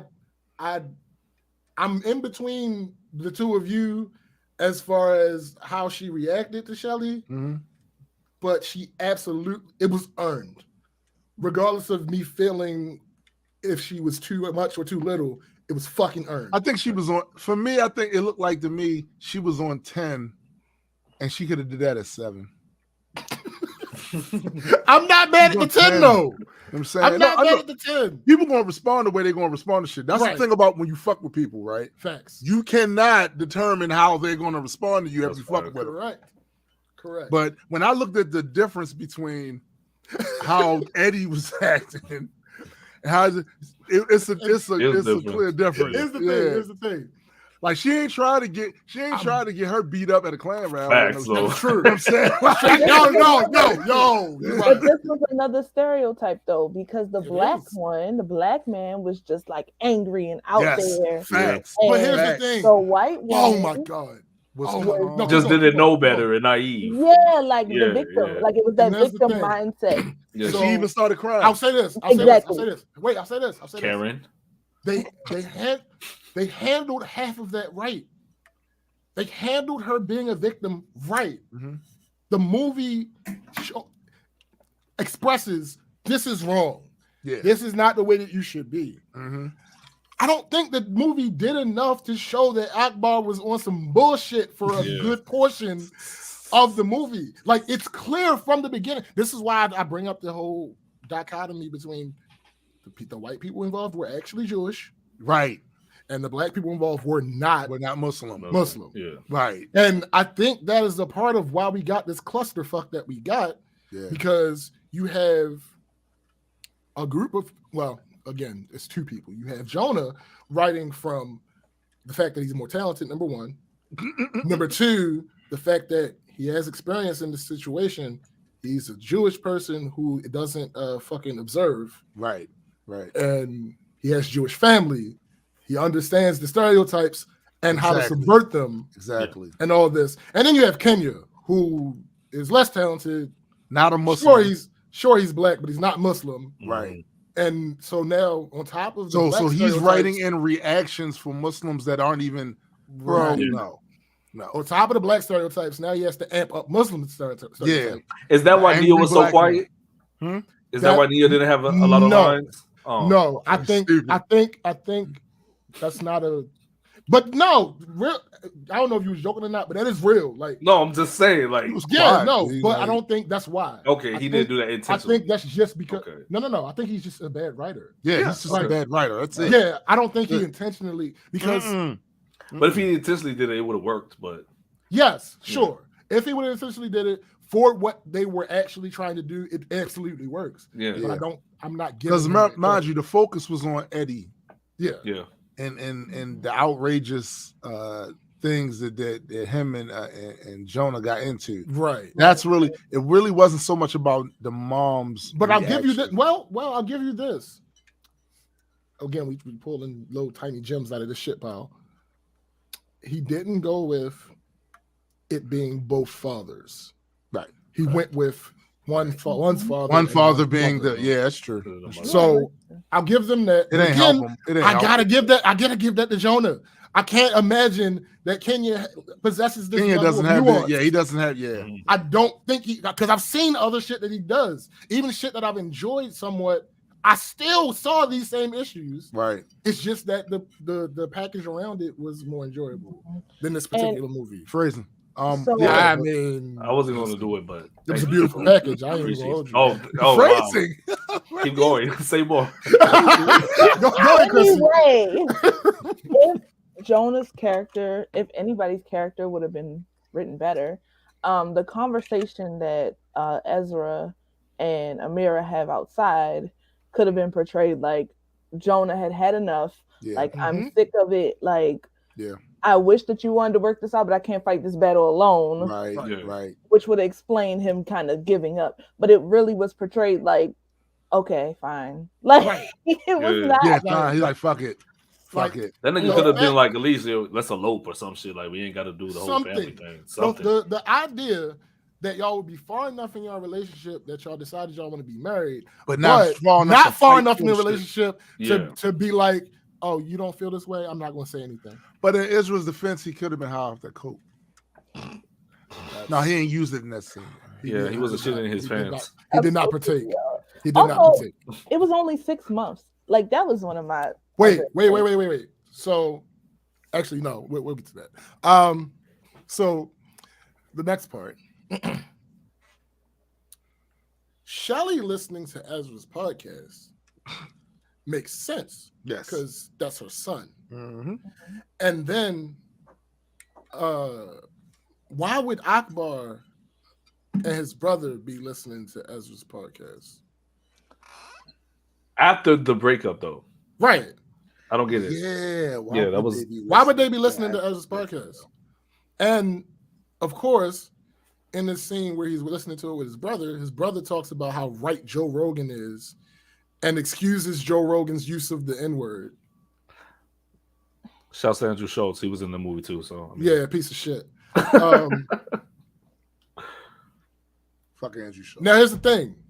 Mo, specifically 3 or so months prior, is the one saying that the white and black thing won't work because of how society is. And then Mike Epps' character now is saying the world is different as a reason as to why Akbar should have treated Ezra better. It rings hollow that the older person in this scenario will be the more progressive one. Yeah. That's although. Mm-hmm.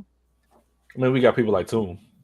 That's funny. I'm just saying. We do, but some of these motherfuckers clearly there's no. Here's the thing. You are right, but clearly there is no fucking nuance, and no, this whole movie is about stereotypes and blankets. Right. So there's no way that niggas said blankets at the end. I'm just saying, said Linus. This whole fucking movie is stereotypes and blankets, my guy. Yeah. Like, so to change that up at the very end is like, wait, and brooms, because they be doing some sweeping generalizations. Like the fuck? I mean, and now everybody want to come down to earth and be like, oh, it's not really all like that. Like, no. Like, same energy, my nigga. Yeah. And I really did like how his brother like talked to him about everything, but it just like you said, it doesn't make sense based on everything else that has happened. Isolated, that would have been a good scene. Yeah. Isolated, you talk some sense into your brother, your little brother, like, hey, you bugging. Was hard-headed as little shit. Nigga. Right. Like, I just, all right. So, all right. For the record, my and brother cocaine was justified again. Too. Yeah, again, the whole cocaine was justified again. Too. I'm like, yo, what are you doing? All right, fine. All right, okay. So, I think it was extremely lazy to go from them effectively breaking up and not speaking for 3 months. To them getting married. Yo, ambush wedding simply because their parents apologized. No, that's not how that works. We have some other issues to work on. Yeah. No. Did you get clean, motherfucker?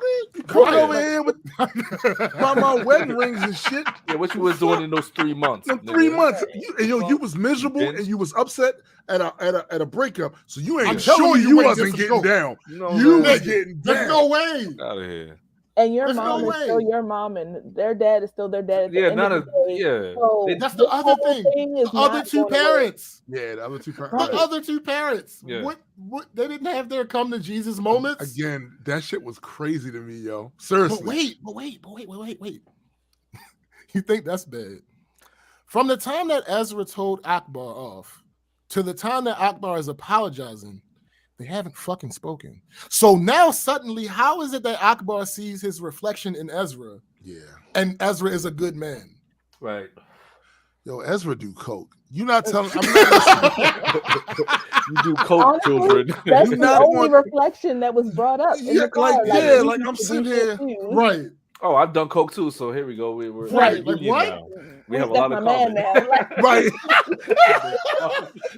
that's my guy like, now. What is going on? Oh, you do coke? Also, we can play Niggas in Paris and sing it together. Yo, also Shelley's apology didn't fit there because again, these two characters are played so differently. Yes. Akbar and Shelley. Yeah. Shelley's apology, given everything we know about that character, would have happened that night. Mm-hmm. Yeah. Mm-hmm. It wouldn't have happened 3 fucking months later. Facts. Because again, it was clear that she had good intentions. I skipped this part when we talked about it.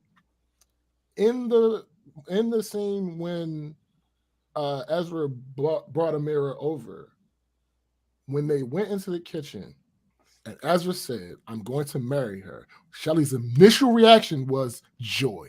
Yes. Yes. And then, of course, because it's a fucking comedy, fucking Kenya has to add the joke of, "Well, I'll do. It would be better if she was Jewish." Okay, that was fine. But her character's initial reaction was joy. I'm happy for you. She's a wonderful, beautiful woman, and you blah blah blah. She would have apologized that same night. Exactly. Once she stopped crying. Shit! Even before she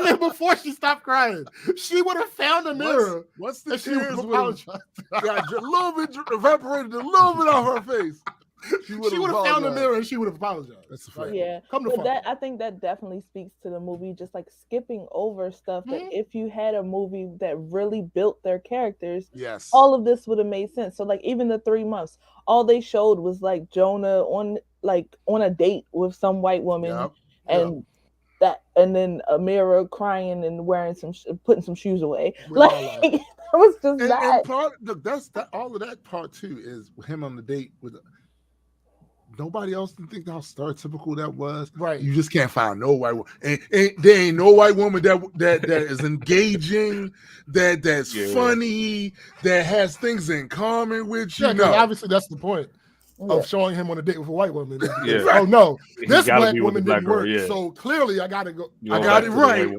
Go back. To be on the date, like it's right. Yo, it's. I would imagine. Once you go black. I mean, right? Yeah. Listen, right. I would imagine. I'm no not in that demographic, but that seems kind of offensive, right? Like, right. 3 months, you could. Now, one that was like, maybe she's a keeper, right? None. No, because you were black. What? Yeah. Got to take my hat off. Got to take my hat off for the originality in this film. Love it.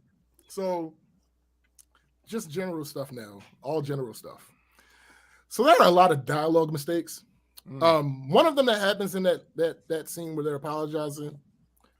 Eddie Murphy's character literally says these words out of his mouth in a fucking movie with a script.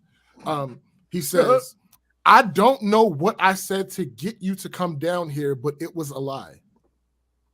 Yeah, how do you not know what you said to get him down there? What the fuck? And for it to work, right? Like, you would have had to, after that bullshit y'all went through, you would have had to craft some shit. I'll be right back, guys. You must have snorted a lot. You had to do a lot of coke. Come down, man. To forget that quickly what the fuck you told her to get her to come down. Like, and I think some people miss her. Especially if you're the one that coordinated it with her. Like, come on, that's the whole plan, nigga. And since we talking generally, I don't think y'all understand. If you don't come from certain areas, you don't get it. Sure. There's times where he literally put Israel's life. And then going to a basketball court in certain neighborhoods. That barbershop shit, you thought that was bad. Right. Going to a basketball court in certain areas, nobody knows who the fuck you are. You clearly don't fit in. And you just get a pickup game? Nah, nigga. It don't work like that. What? And then you show niggas up? And then you go, oh my good. Then you in there. Hey, yo, because to be real, there's even, I have black friends that, like, when I lived in Miami, they could have go certain places with me. Just because, like, yo, you not built for that. You're not built to be in that type of situation, because if anything goes off or goes down, I don't think that you'll be able to, you know what I'm saying, handle that shit. Right. So for him to bring somebody that he's trying to make an example out of, that's just sloppy. A hood nigga would have, like, I've gotten into fights in basketball courts in areas I live in. Right. Yeah. That shit happens. What the fuck? Basketball courts get shot up, B. These are the type of scenes you expect to see in some 90s TV show. Facts. Yeah. And it's clear. So all right, okay. So again, we talk in general to one of the points that you made earlier too. We see them kiss like 3 times. Now that might sound like a nitpick, right? That might sound like a nitpick. But this is a fucking rom-com. All right, okay. Yo, how many times we saw him in bed more times than we saw him kiss? Yo, wow. Wait, what? We saw them in bed together more times. That's serious? I think that's true. Yeah, it is true. So, okay, all right. This might sound like a nitpick, but the last time, again, is noticeable because Kenya and Jonah, the writers, throw in, again, I think it's Kenya, but throw in another joke. They throw in another joke. I am absolutely, again, this ain't deeper dive. That's what I think too, yes, Travis. She didn't want to kiss. No, at all. So they throw in another joke that doesn't go with what's actually happening on screen. At the wedding, when they kiss, well, they don't. But at the wedding when they kiss, right? They kiss, and Omar, the brother, says it's a little heavy on the tongue. Yeah, and Ezra's sister says most white people do that. So here's the thing: that kiss they were not making out. Like that's not what was happening on the fucking screen. That they actually showed. Like if you're gonna say that, you have to Like, exactly. way, Well, here's the thing. Here, I know what they left it to our imaginations. No, I know what happened. Right.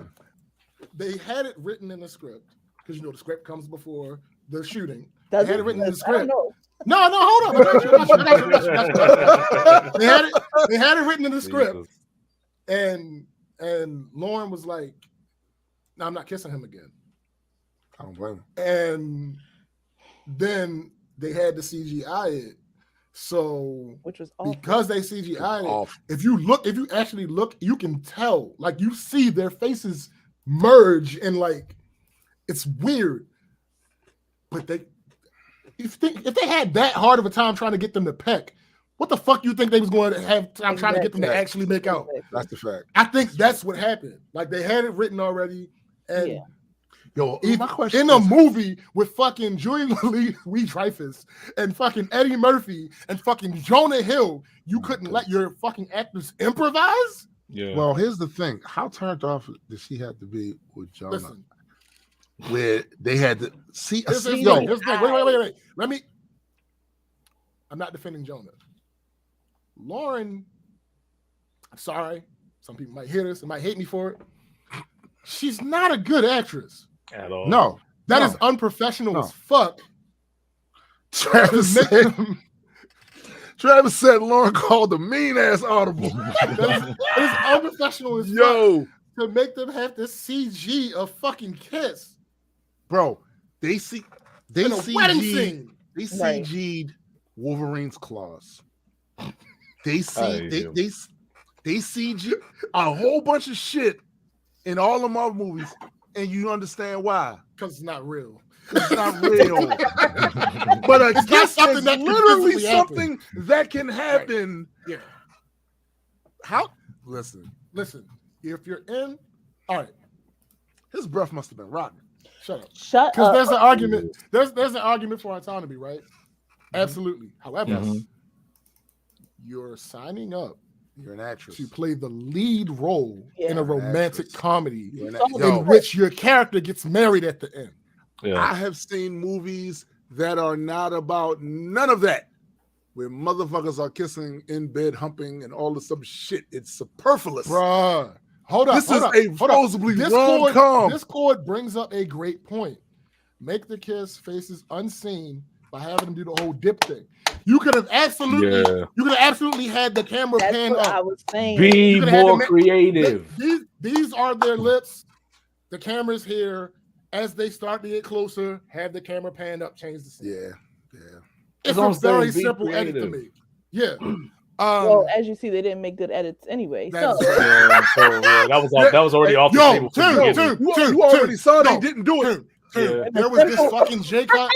There was this J cut somewhere in the. I can't remember where it was. There was this J cut that did not call for it at all, and I was like, "Yo, what the fuck are they doing?" So, for those that don't know, the J cut is when you have the video from one scene continue, and then the audio from the next scene starts, or S cut, J cut, either that or the reverse, where you have the audio continue and the video from the next scene start. Mm-hmm. They had a scene in this damn. I can't remember which one it was, but it immediately pissed me off. It was a scene where the audio just kept going and the video started, and I'm like, "What are you doing? There's no reason for that to be a J cut. Right. That is a mistake. That's an editing mistake that nobody fucking caught." See, I think you're giving them way too much leeway. They might have caught us and said, "Fuck it." I mean, they pulled the beat. Also, this is just a little weird thing to me. It don't really have much to do with the movie, but I guess it goes along with the chemistry thing. It's weird for the last image of a movie, particularly a rom-com, in which the characters actually get married, for the last scene to be an image of Jonah smiling and Lauren with her hands in her face. I'm like, yo, that's not good imagery. No, like, what are we doing here? All right, so here's my thing. The movie doesn't know what it is.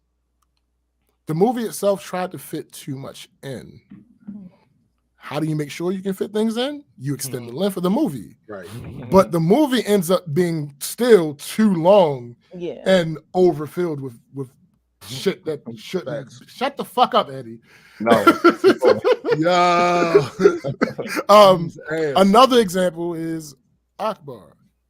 So Eddie plays the character straight, but the character itself is so over the top. Right. Which would work, except the entire time the movie is happening, he's being undercut by his daughter, by his son, by Ezra, by his brother. All of them are basically telling the people watching the movie that he's a fake Muslim.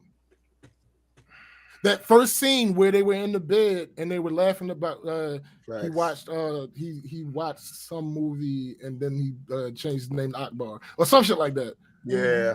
They tried to the entire beginning where Omar is making fun of him. That being is Muslim. That's a stereotype too, nigga. Like that's a stereotype. Like the only bigger stereotype would have been he went to jail and became Muslim. Right. No, I was just about to say that. I was waiting for that in the movie. Right, because the thing is, I remember after I took my Shahada and the whole process up to that, people I met afterwards, they knew I had been locked up at some point. So they put 2 and 2 together. Oh, he became Muslim, he was in jail. No, nigga. No. I had stopped doing the whole stupid ass jail shit and became, you know what I'm saying? But that's the stereotype. Oh, went to jail. So yeah, definitely the stereotype. So Eddie brought this up. Discourse said, I mean, it is Netflix. Not all that shows can be Stranger Things. No, nigga, this is see the difference. The only thing I would fight back about that comment is it's not a show. It's a movie. Yeah, it's a movie. And movies are easier to get. The other thing I would fight back about that is that Stranger Things and Black Mirror were not directed or written by Kenya Barris. But yeah, Eddie already alluded to this, but Fatima has zero agency. There are 2 instances where it seems like she may be capable of being anything other than a parrot for Akbar. Right. And they weren't really substantial. And they don't go anywhere. Mm-hmm. It's like they literally just got Nia Long because she would be pretty enough to play Lauren London's mother in a movie. Mm-hmm. But that's a lot of what they did in this movie. Like the women that they cast specifically, like all her friends. And I was like, wait, is that Lala? Like what? Yes. Some of these people were just like, why? They just put so many people in the movie. Right. And they probably should have saved some of that money. They probably should save some of that money. and then maybe some of the rest of them would have had, hair did and makeup and shit. Right. Good, Paul. What up, Paul? Oh shit. I mean, it this is. Nigga's head. Yeah. I mean, I don't have anything more specifically about this movie. I got as much as I hate this concept as a movie, I feel like I think it was 2005 version was the best that this concept could ever be. That was and they need Guess Who? And they need to retire this. Yo, they really do, bro. Listen, I don't ever have to see. It's certain movie types that I told myself a few years ago, I'm never going to see another movie about this theme again. I've had my fill with that shit. Much like I told myself, I'm never watching video of black people getting killed by the police. I'm not doing that anymore. Right. I'm not doing that anymore. This is one of those, yo. Like, I don't want to see that again. I don't. The only reason why I opted in because it was black and Jewish people, so I just wanted to see what spin they was gonna do. Right. I was like, damn, I hope they don't do no stereotypical shit. And come on now. I wasn't disappointed. Did you not know that this was a Kenya Barris production? Right. I did not. Okay. Remember, I'm not the one that chose to watch it. My girlfriend was watching it, so I was like, right. Right. All right. So that's how I got jammed up. You know what's funny about that though? So this nigga, he say, hey, yo, when you find some time, because he know me, when you find some time, could you watch, think you had a chance to watch the movie? And I was like, Well, it turns out I already saw it. He was like, what the fuck? Because he know that's not some shit I'm gonna watch. I'm not gonna watch that. Get out of here. I'm not gonna watch that. Thanks. You know what I'm saying? It just that wife and daughter, they watch, especially my daughter watch all kinds of. Sometimes I'll be looking up from my computer going, what the fuck? That nigga gave me a similar response. He was like, how did you come across watching this? Yo, both of y'all niggas. I was like, yo, what the fuck is going on? Like, did I miss something? Like, all right, so I mentioned Guess Who, right? Mm-hmm. So for those that didn't see it, these are some of the ways that Guess Who was. I don't even think it was particularly that good a movie, but compared to this, that shit is Citizen Kane or whatever. So all right, so Yo said that. So just some comparisons. So Simon's thing is that Simon is the white man in Guess Who marrying a black woman who was played by Zoe Saldana. Right. Simon was played by Ashton Kutcher. Simon's thing was trying to get Percy, who was Bernie Mac, trying to get Percy to like him as a person. Mm-hmm. Ezra was trying to pander. Shut up, Napalm. Ezra was trying to pander. Mm-hmm. Simon got caught lying about white stereotypical things and things that had nothing, and other things that had nothing to do with race. Right, right. He lied about losing his job. Right. Right.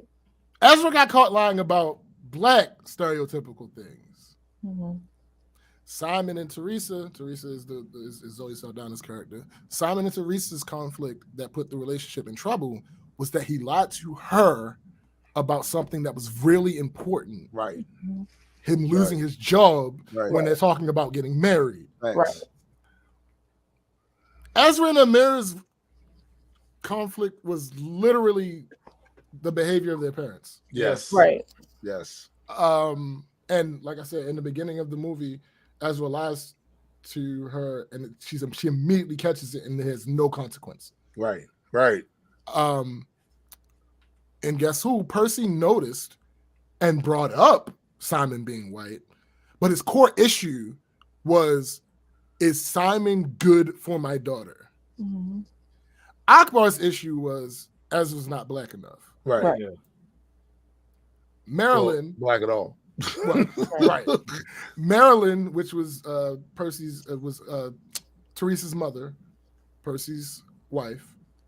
Marilyn actually contributed to the story in meaningful ways. Mm-hmm. Fatima was eye candy. Yeah.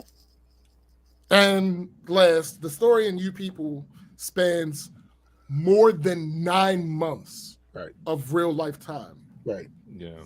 Which seems like it was too ambitious for this particular director. Yeah. The story in Guess Who takes place over a few days. That's what happens when you try to mush all this. Yeah. Like, agreed. You don't need to. If the story is about the potential differences between Black Muslim people and Jewish people, and how they would be able to coexist in a relationship with their families being the way that they are, why do we need to see them meet? Mm-hmm. Yeah. We don't need to see them. They failed in doing it. That was what they was trying to do. They failed with that. That's why I didn't like the ending, because I was like, of course y'all gonna do it like that. Of course y'all didn't even touch on what the issues were. No, nothing was actually resolved at all in You People because all of the conflict was manufactured. Right. Nothing was resolved. Nothing that we saw showed us that they should, at the end of the movie, still end up getting married. Exactly. Agreed. Like, not at all. Like I said, and Guess Who? Simon, the movie starts with Simon getting fired. And at the end of the movie, it's revealed that the reason he got fired is because he told his boss he was going to marry his black girlfriend. His boss had a problem with her being black and fired him. Well, he quit. He quit. Here's the thing about that, though. Where that happened at? But here's the thing. Hold on, wait. Remember, the movie we're talking about today came out 20 years after that movie. True. But now I'm not excusing it. Like I said, it's not a great movie. Yeah, exactly. It's just that in comparison to this. In comparison to this, it's hard for me to believe even 20 that you're going to say to your years, boss, like, to me, 20 hey, years I'm getting married, and they're like, but she's black. Right. No, to me, 20 years is yesterday to me. So I'm like, I'm trying to think, wait, your boss really give a fuck about? You don't even half the time you won't even see your significant other. Like, it's not realistic. It's like it's not realistic, and that's what I'm saying. Like, as many leaps and bounds and stretches as that movie had to take, it was a damn near documentary compared to you people. They picked the most stereotypical issue, the most extreme, and exaggerated them. Not being okay with interracial relationships. Like, bro, again, the core issue of Guess Who, because it was the point of it was to update the idea of Guess Who's Coming to Dinner. Right. The core issue was, are you a good enough person? You're lying about shit that is very important. Right. Also, you happen to be white. Right. The core issue of this is you're white. You're white. Yeah. At least the other one had a trifecta. It was like, it was not just because you're white. Right. Yeah. You're lying about shit too, my nigga. And again, put in something worse at the end, and it still was like, bruh. Yeah. It's like the things that Simon lied about. The two things that Simon lied about was the fact that he quit his job. Listen, I ain't gonna hold you. I understand why you would lie about quitting your job when you're telling you're meeting your fiance's parents and telling them you want to marry them. And he's burning mad. Right. Well, okay. So then the next thing he lied about was fucking NASCAR. The joke being that in 2005, that's the whitest sport that you could possibly. So he doesn't expect Percy to know about NASCAR. Right. It works in the context of what it's trying to do. Jonah lied about black stuff. Yeah. If honestly, anybody in this weird universe, no reason. It was comrades. It was comrades in Paris. If anybody in this weird universe, midnight in Paris. If anybody in this weird universe that you people created would have known every black thing that existed, it would have been fucking Akbar. Facts. Yeah. Facts. Every black thing. It was just no purpose to the lies. Like, you are not a black person, so at the core, I don't expect you to know these specific things about our community. Now, you claim you do a podcast about our culture, so yes, there are some things I'd be like, wait, okay, so what do you know? But I'm not going to expect you. Langston Hughes Field was unnecessary. Like, bro, why would you? What? Not only did he not go there, because the writers could have made the choice of there actually being a Langston Hughes court and them going there because he said he didn't fucking exist. Right. You made it up. And here's the thing: you're a great basketball player, so clearly you're going to somebody's court to play. Yo, and that's a point. That's a good point right there. Like, so you made up some fictitious Langston Hughes court, and then you get out there and you Larry Bird them horse. Yeah. Like what? Like you didn't have to do all that. It's completely unnecessary. And Travis, to answer you, I just feel like Guess Who was just. It's more believable that somebody would have other issues besides just that one. It was less hyper focused. Yes, there we go. Yeah. Like literally, you people, you're black, you're white, you're Muslim, you're Jewish. Oh, you got chocolate in my peanut butter. You got peanut butter in my chocolate. Like what the fuck? And then later. Cocaine enters the thing. But at the end, that's excusable. Once the cocaine entered the thing, that was it. Man, I wish a motherfucker would. The cocaine was fine. The only thing he actually caught Ezra doing that was like vehemently bad. Yes. Like, at the end of the day, pandering is bad, but you understand why a person in Ezra's position would pander, even though his fucking character should. But you understand why a different person in his position would pander. That makes sense. And the thing is, so one thing that you know is not a good thing is motherfucker doing coke. So much coke that he shat himself, and that he has a coke guy. Yeah, the fact that he has a coke guy, right? Yo, you know what I don't have? Who he uses? Hold on, wait. He has a coke guy that he uses so much that the motherfucker just gave him free coke. Yeah, threw it at him. Yeah, tossed. There you go. Yeah. No. What? I wish I did have a someone with a dispensary of chocolate. You know what I'm saying? I said, yo, go get the chocolate. Yeah, No. This dude has a coke guy. To me, all bets is off after that. Yeah, everything after that. I don't know what happened before. Literally everything that happened before doesn't matter anymore. Don't matter. He has a coke guy. I just don't even think the coke should have been in there because it messed up. It didn't belong in the movie. Yeah. It messed up Akbar being an asshole because now you have a point. That's what I said. That's the same thing I said. The same thing I said. Now, and again, he for that to be the thing that you bring up in the argument where Ezra is supposed to be getting his just due, right? For Akbar to bring up the coke and you to be like, "That's not me." Well, yeah, it is. I seen you do it. I was there. Right. Well, if this is not you, then your coke guy is confused about who you are. You know what I'm saying? Back to that scene, I was so irritated that his friends could not pick up on this is not the time to say that. Yo, read the fucking room. My fucking potential father-in-law. Why were you high? No, they were coked out, yo. Listen, we just got on the plane. You see my future father-in-law. Why are you high? Yes. Right. No, them niggas violated, yo. You're a coke guy, and you did this, and you did can you stop? Keep it low, Here's the nigga. thing. If I ever tell one of you niggas, if I'm in front of somebody, if I ever tell one of you niggas, yo, no, this ain't true, and you know 100% that it's true. Shut the fuck up! No shit. Like what are we? Yo, and I don't have to tell y'all that. No, I know I don't have to tell y'all. Okay, yeah.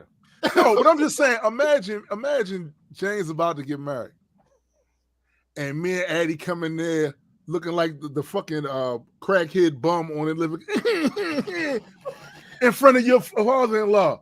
He looking at you like because you judged by your friends. Right. Yeah. If they doing it, what you doing? My thing would be like, hey, yo, James, call me when this nigga leave, dog. Facts. I only know how to be myself, and I'm not everybody's cup of tea, and I don't want to fuck up your marriage. So, but I'll be at the wedding. Hey, that's acceptable. That's way more acceptable. Yeah. No. Remember, you do have a coke guy. Remember, he brought us the coke last time when you shut your pants? My God! What? My God! Why are you louding me out like that, nigga? Right. What? If you have 7 friends with you, and they're doing coke, and you want already, it's just not believable that you don't do coke too. I'm just saying, your friend is like, we talking coke guy. We not talking weed. We Right. talking coke. But here's the thing. Mind you, what Chrissy just said. I lived in a house where the 4 other adults that lived there all smoked weed. Yeah, I've never smoked weed a day in my life. Right. But try convincing anybody of that shit.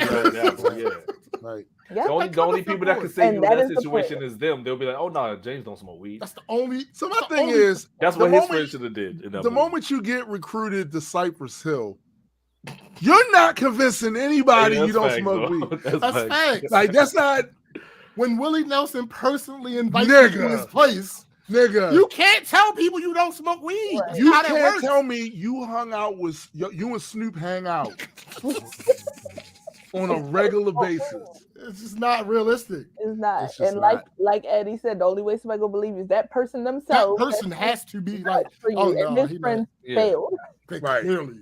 Oh, failed ain't even. They fumbled the entire bag. Yo, they didn't even approach. They didn't even approach being successful at that. No. They didn't even try to do a handoff or nothing. They just said, "Well, fuck it." Like, oh, there's your coke guy. Oh, that's the ground. Oh, let's kick it around too now. A birthday gift too, like right? Like what? Oh, here's some coke. Jonah, Ezra, that's the guy we were talking about. You don't think you've done enough damage? At this you don't understand. Okay, all right. Some people just like to watch the world burn. They would not have been at the engagement dinner.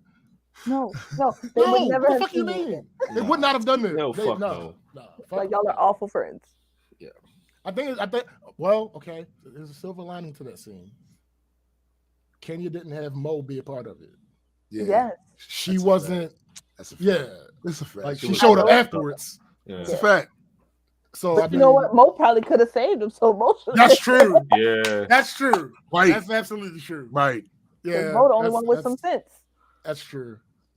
Yeah, because Mo probably would have been like, "Hey, yo, like, get these niggas out of here!" Like, yo, right. I was about to end all this by telling Kenya to do better, but then I thought better of it. No, there's no way because it's not happening. It's going to always do that. It's not. He's not capable of doing better than this. And here's the thing: did he go to film school at any point? I have no idea. Did he get what I do know is training? What I'll do is I'll hoist him on his own petard. There was a scene in Black as Fuck. Tim, you and I have talked about this scene where Kenya and Tyler Perry are talking, and Tyler Perry goes on this epic rant about people not liking his work and liking how the stuff he does. And he ends it basically saying, fuck them. This ain't for them. Right. I'm going to do the stuff that I do for the people that I do it for. And Kenya, same to you, bro. Yeah. Because I get it. I understand. I don't like it. I don't have to like it. It ain't I'm not the audience. Yeah, it ain't for me. So I just want to know who the audience is, though. I want to meet the audience that like I'm this. kind of interested. Yeah, like you know what I'm saying, bro. What do you? So you like thought this was great? Yeah, like not entertaining, not funny. Right. This was great. It's great to you. This is okay. I want to know. Yeah, this goes back to the point, and James, you've told me this so many times, and it's true. Because I like a lot of movies that are just not good movies. My daughter does too. And it's okay to be entertained. I was definitely. It's okay to be entertained by bad movies. Absolutely. I was laughing, but I was also cringing. I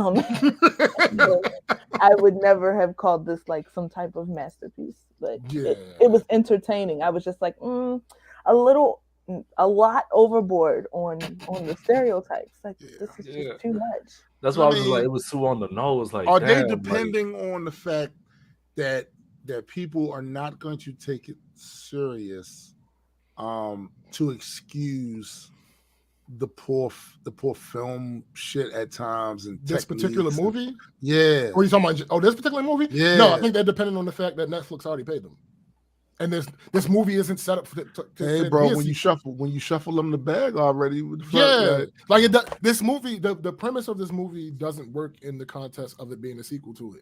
Anyway, so you're not worried about that. You already got your money for the movie. It wasn't a release movie theater release only. Yeah. It was in the movies for like a week. And at the end of the day, your career isn't going to be defined by Netflix. Absolutely not. So especially when you're Kenya Burris, who, like the article pointed out, you had signed $100 million deal with Netflix and walked away from it.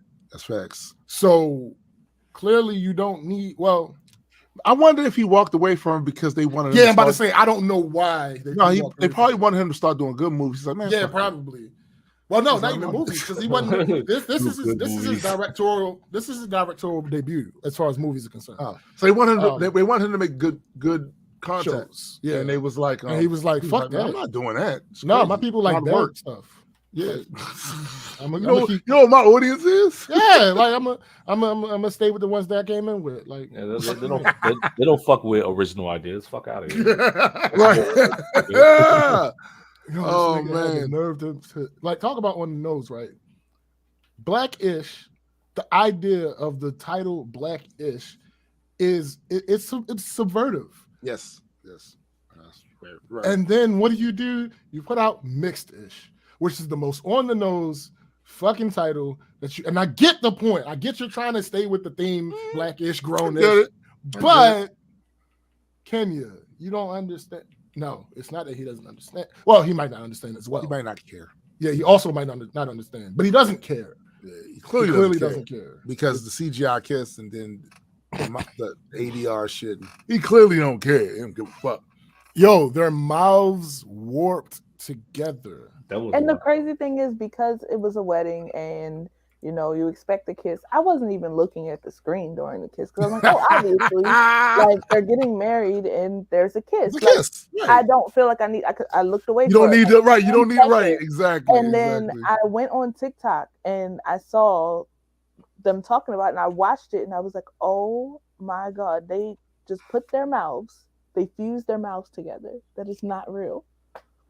So funny enough, in addition to what you said about people taking for granted that the kiss is going to happen, also people are going to watch it and be like, this is the moment of the wedding, because it's a wedding. A wedding scene ends in a kiss. Right. So the people that weren't like looking away from it absolutely were focused on really being about the kiss.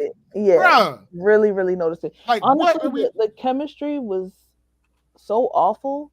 Yeah. But that's probably another reason why I wasn't even thinking about the kiss. I'm like, it already sucks. Like except that one scene in the bed. One scene in the bed, and I feel like that worked because was that their first time in the bed together? Oh, yes. Okay, because that was their first time in the bed together, I feel like that also worked because it was enough cute and awkward together. Right. Please get that off the screen. No, hold up. So I see what they tried to do. Because these are the little feathers, little petals, the little petals falling. Mm-hmm. But yeah. Oh, look at this! It is literally. Oh, my look at this! That looks like some AI shit, but they get the hands wrong. Look at this! Why did they focus on that? Look at it. No. Look at it. We all had to see it. You guys got to see it too. No. What the hell? Like, why? That should have just been the background for the whole podcast today. That's funny. Oh, yo, her entire jaw. Oh my God, yo, like the entire front of her jaw disappears. Like, yo, she's Venom. Jesus. Oh, it's so awful. Oh, jeez. Like I said, they try to cover it up with these little petals falling. No, that's so it don't really help. I told him to get it off the screen, but he's. That's why he looking like. You know what? No, his face is perfect. Yep. Don't play it. Play it.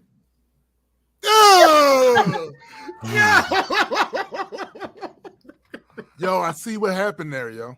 It was like shadow. Like her face comes in and then it's just shadow. When they programmed it, it's a collision detection problem, like in video games and shit. You know what I'm saying? Like the moment where their physical bodies would actually touch is when the mistake happens. Yeah, right. Oh my God. Hold up. So finally. No. You're not embarrassed. If this I is have some third-hand embarrassment right now. Yo, right, like I could have been embarrassed. Nigga, yours probably would have been better, yo. I ain't gonna hold you. In case y'all don't know, we edit over this piece. Well, like, we edit. Like, that's embarrassing, yo. Like, so Kenya had to go in the trailer, see this finished shit, and went, fuck it, we'll do it live. And run it. Perfect. Nailed it. And that's a wrap, fellas. Let's go. That's a wrap. Yep. Good job. Hey, look, we got a buffet over there. What the yo? I saw somebody try to make because no matter what, there's going to be somebody trying to defend the indefensible. So I saw some people talking about, well, maybe it was because of the whole pandemic thing. No, because if it was a pandemic issue, didn't have to kiss. Testing involved. Yeah. And if there was testing involved and they were good enough to work together, they would have been good enough to kiss each other. Yeah. Bro, it's like we said earlier about the camera pan going up. Yeah. It could have been that. Could have been that. They was in bed together, B. Literally. Or they could have just like shook hands, like that would have been. They could have fist bumped. Yep. Like, yeah, and wife. Shut up. Now forget you made a wife. You may now bump. Hold up, Andy. You may now fist bump. You may now bump the bride. You may now bump the bride. Whoa, yeah. Whoa. I mean, that might work. Yeah, that might work. That might work.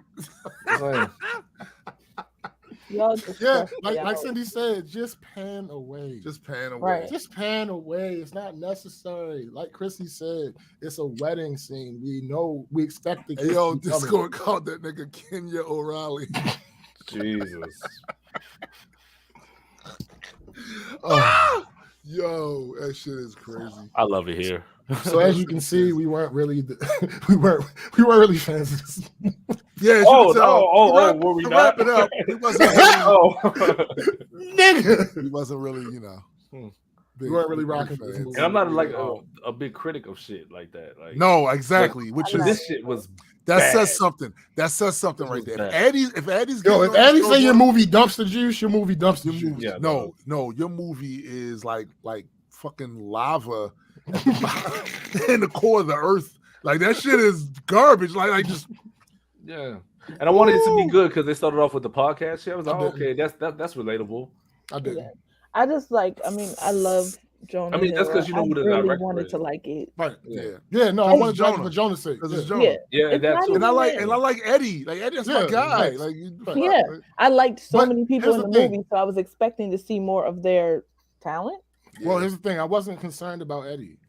The reason I was more concerned about Jonah is because he was a co-writer. Eddie was just acting. Eddie can act. See, the issue with Jonah being a co-writer in this is that it's the co-part. Yeah, he gets pulled down by Kenya. Yep. Yeah, he don't get final say. Yeah. Mm-hmm. No, Palm, Eddie was absolutely unfunny, but everybody pretty much, there was only one person in the entire movie that was used for what they're used for. Yep. And it still wasn't throughout the whole movie. Yeah, and that was Jonah. Eddie being unfunny wasn't Eddie's fault. No, right. That's that script and the way they like serious and all that. Yeah, and that's them not utilizing the best talents of the people they had. Yo, that was the issue. Julia Louis-Dreyfus is hilarious. I don't know how many of y'all have seen Veep. Oh my goodness. Or the New Adventures of Old Christine. New Adventures of Old Christine. She is fucking hilarious. Like, don't look at Seinfeld and think that is the best. Yeah, She is funny though. No, she is fucking hilarious. She is fucking hilarious. Funny as shit. And don't get me wrong, she was probably the best character. Yeah, in the movie. Yeah, she did. But still, she wasn't. You gotta the material. It's always about the material. Material, man. Right. You can only save it, but so much when that's exactly.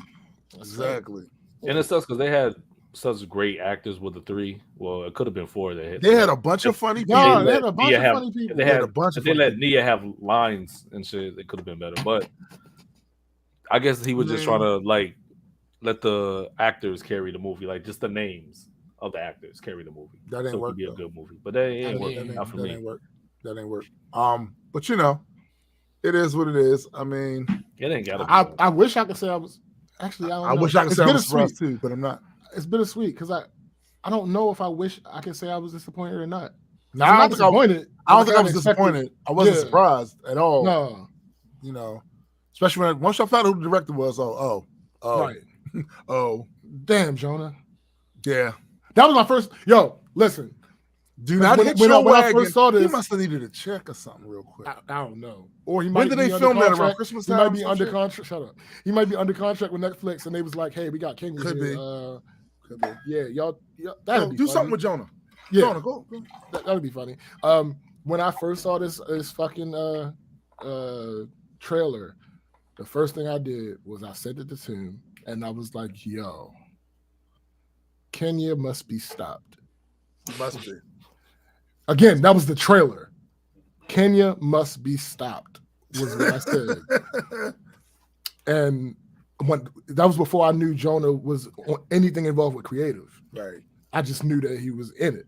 When I found out he was a co-writer, I was like, okay, I'll give the movie a chance. At worst case scenario, I'll have something to laugh at, not with, but at. And yeah, damn it.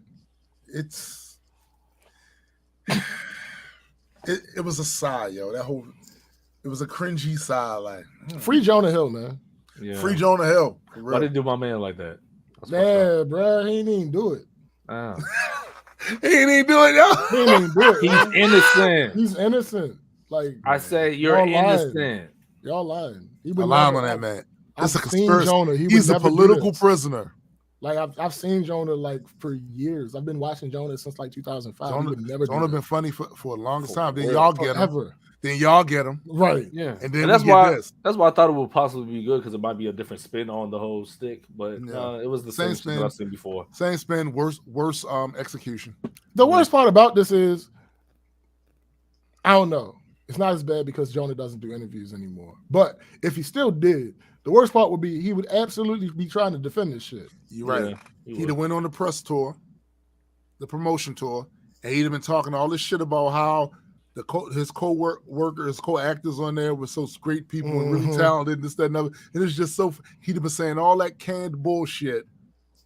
And then we'd have seen the goddamn movie and it'd be like, oh, this fucks up your reputation. Like, this what you think is funny? You think this is some inspired shit right here? Fuck out of here. Fuck out of here. Yikes.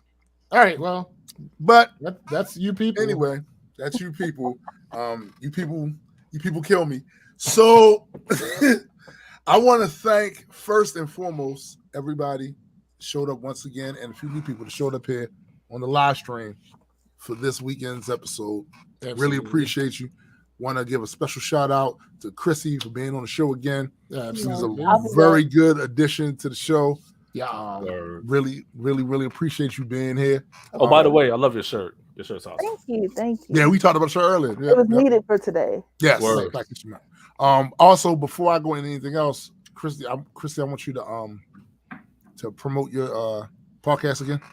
Yes. So you guys can find us on YouTube. The podcast is Heard It Through the Grapevine. We also have a TikTok, which is the Grapevine Podcast, and Instagram, Facebook, all of that. All Heard It Through the Grapevine. Should pull it up. Nice. And of course, let me shout out my dude Addy for coming in just in the nick of time and shit. Yo. Before we started the goddamn show. Also, if you have not, go check out the Majestic Comics YouTube channel. I just put the first episode of Behind the Lore is up there now. Go check that out. Don't forget my man Jaded Nerd, the Jaded Nerd channel. Absolutely. And also my guy Super Side Guy with Metas and Meetings. And of course, SPJ with the Deeper Dive on the Multi-World Entertainment channel. Yeah. I quit. No, you can't. You have to make a better movie.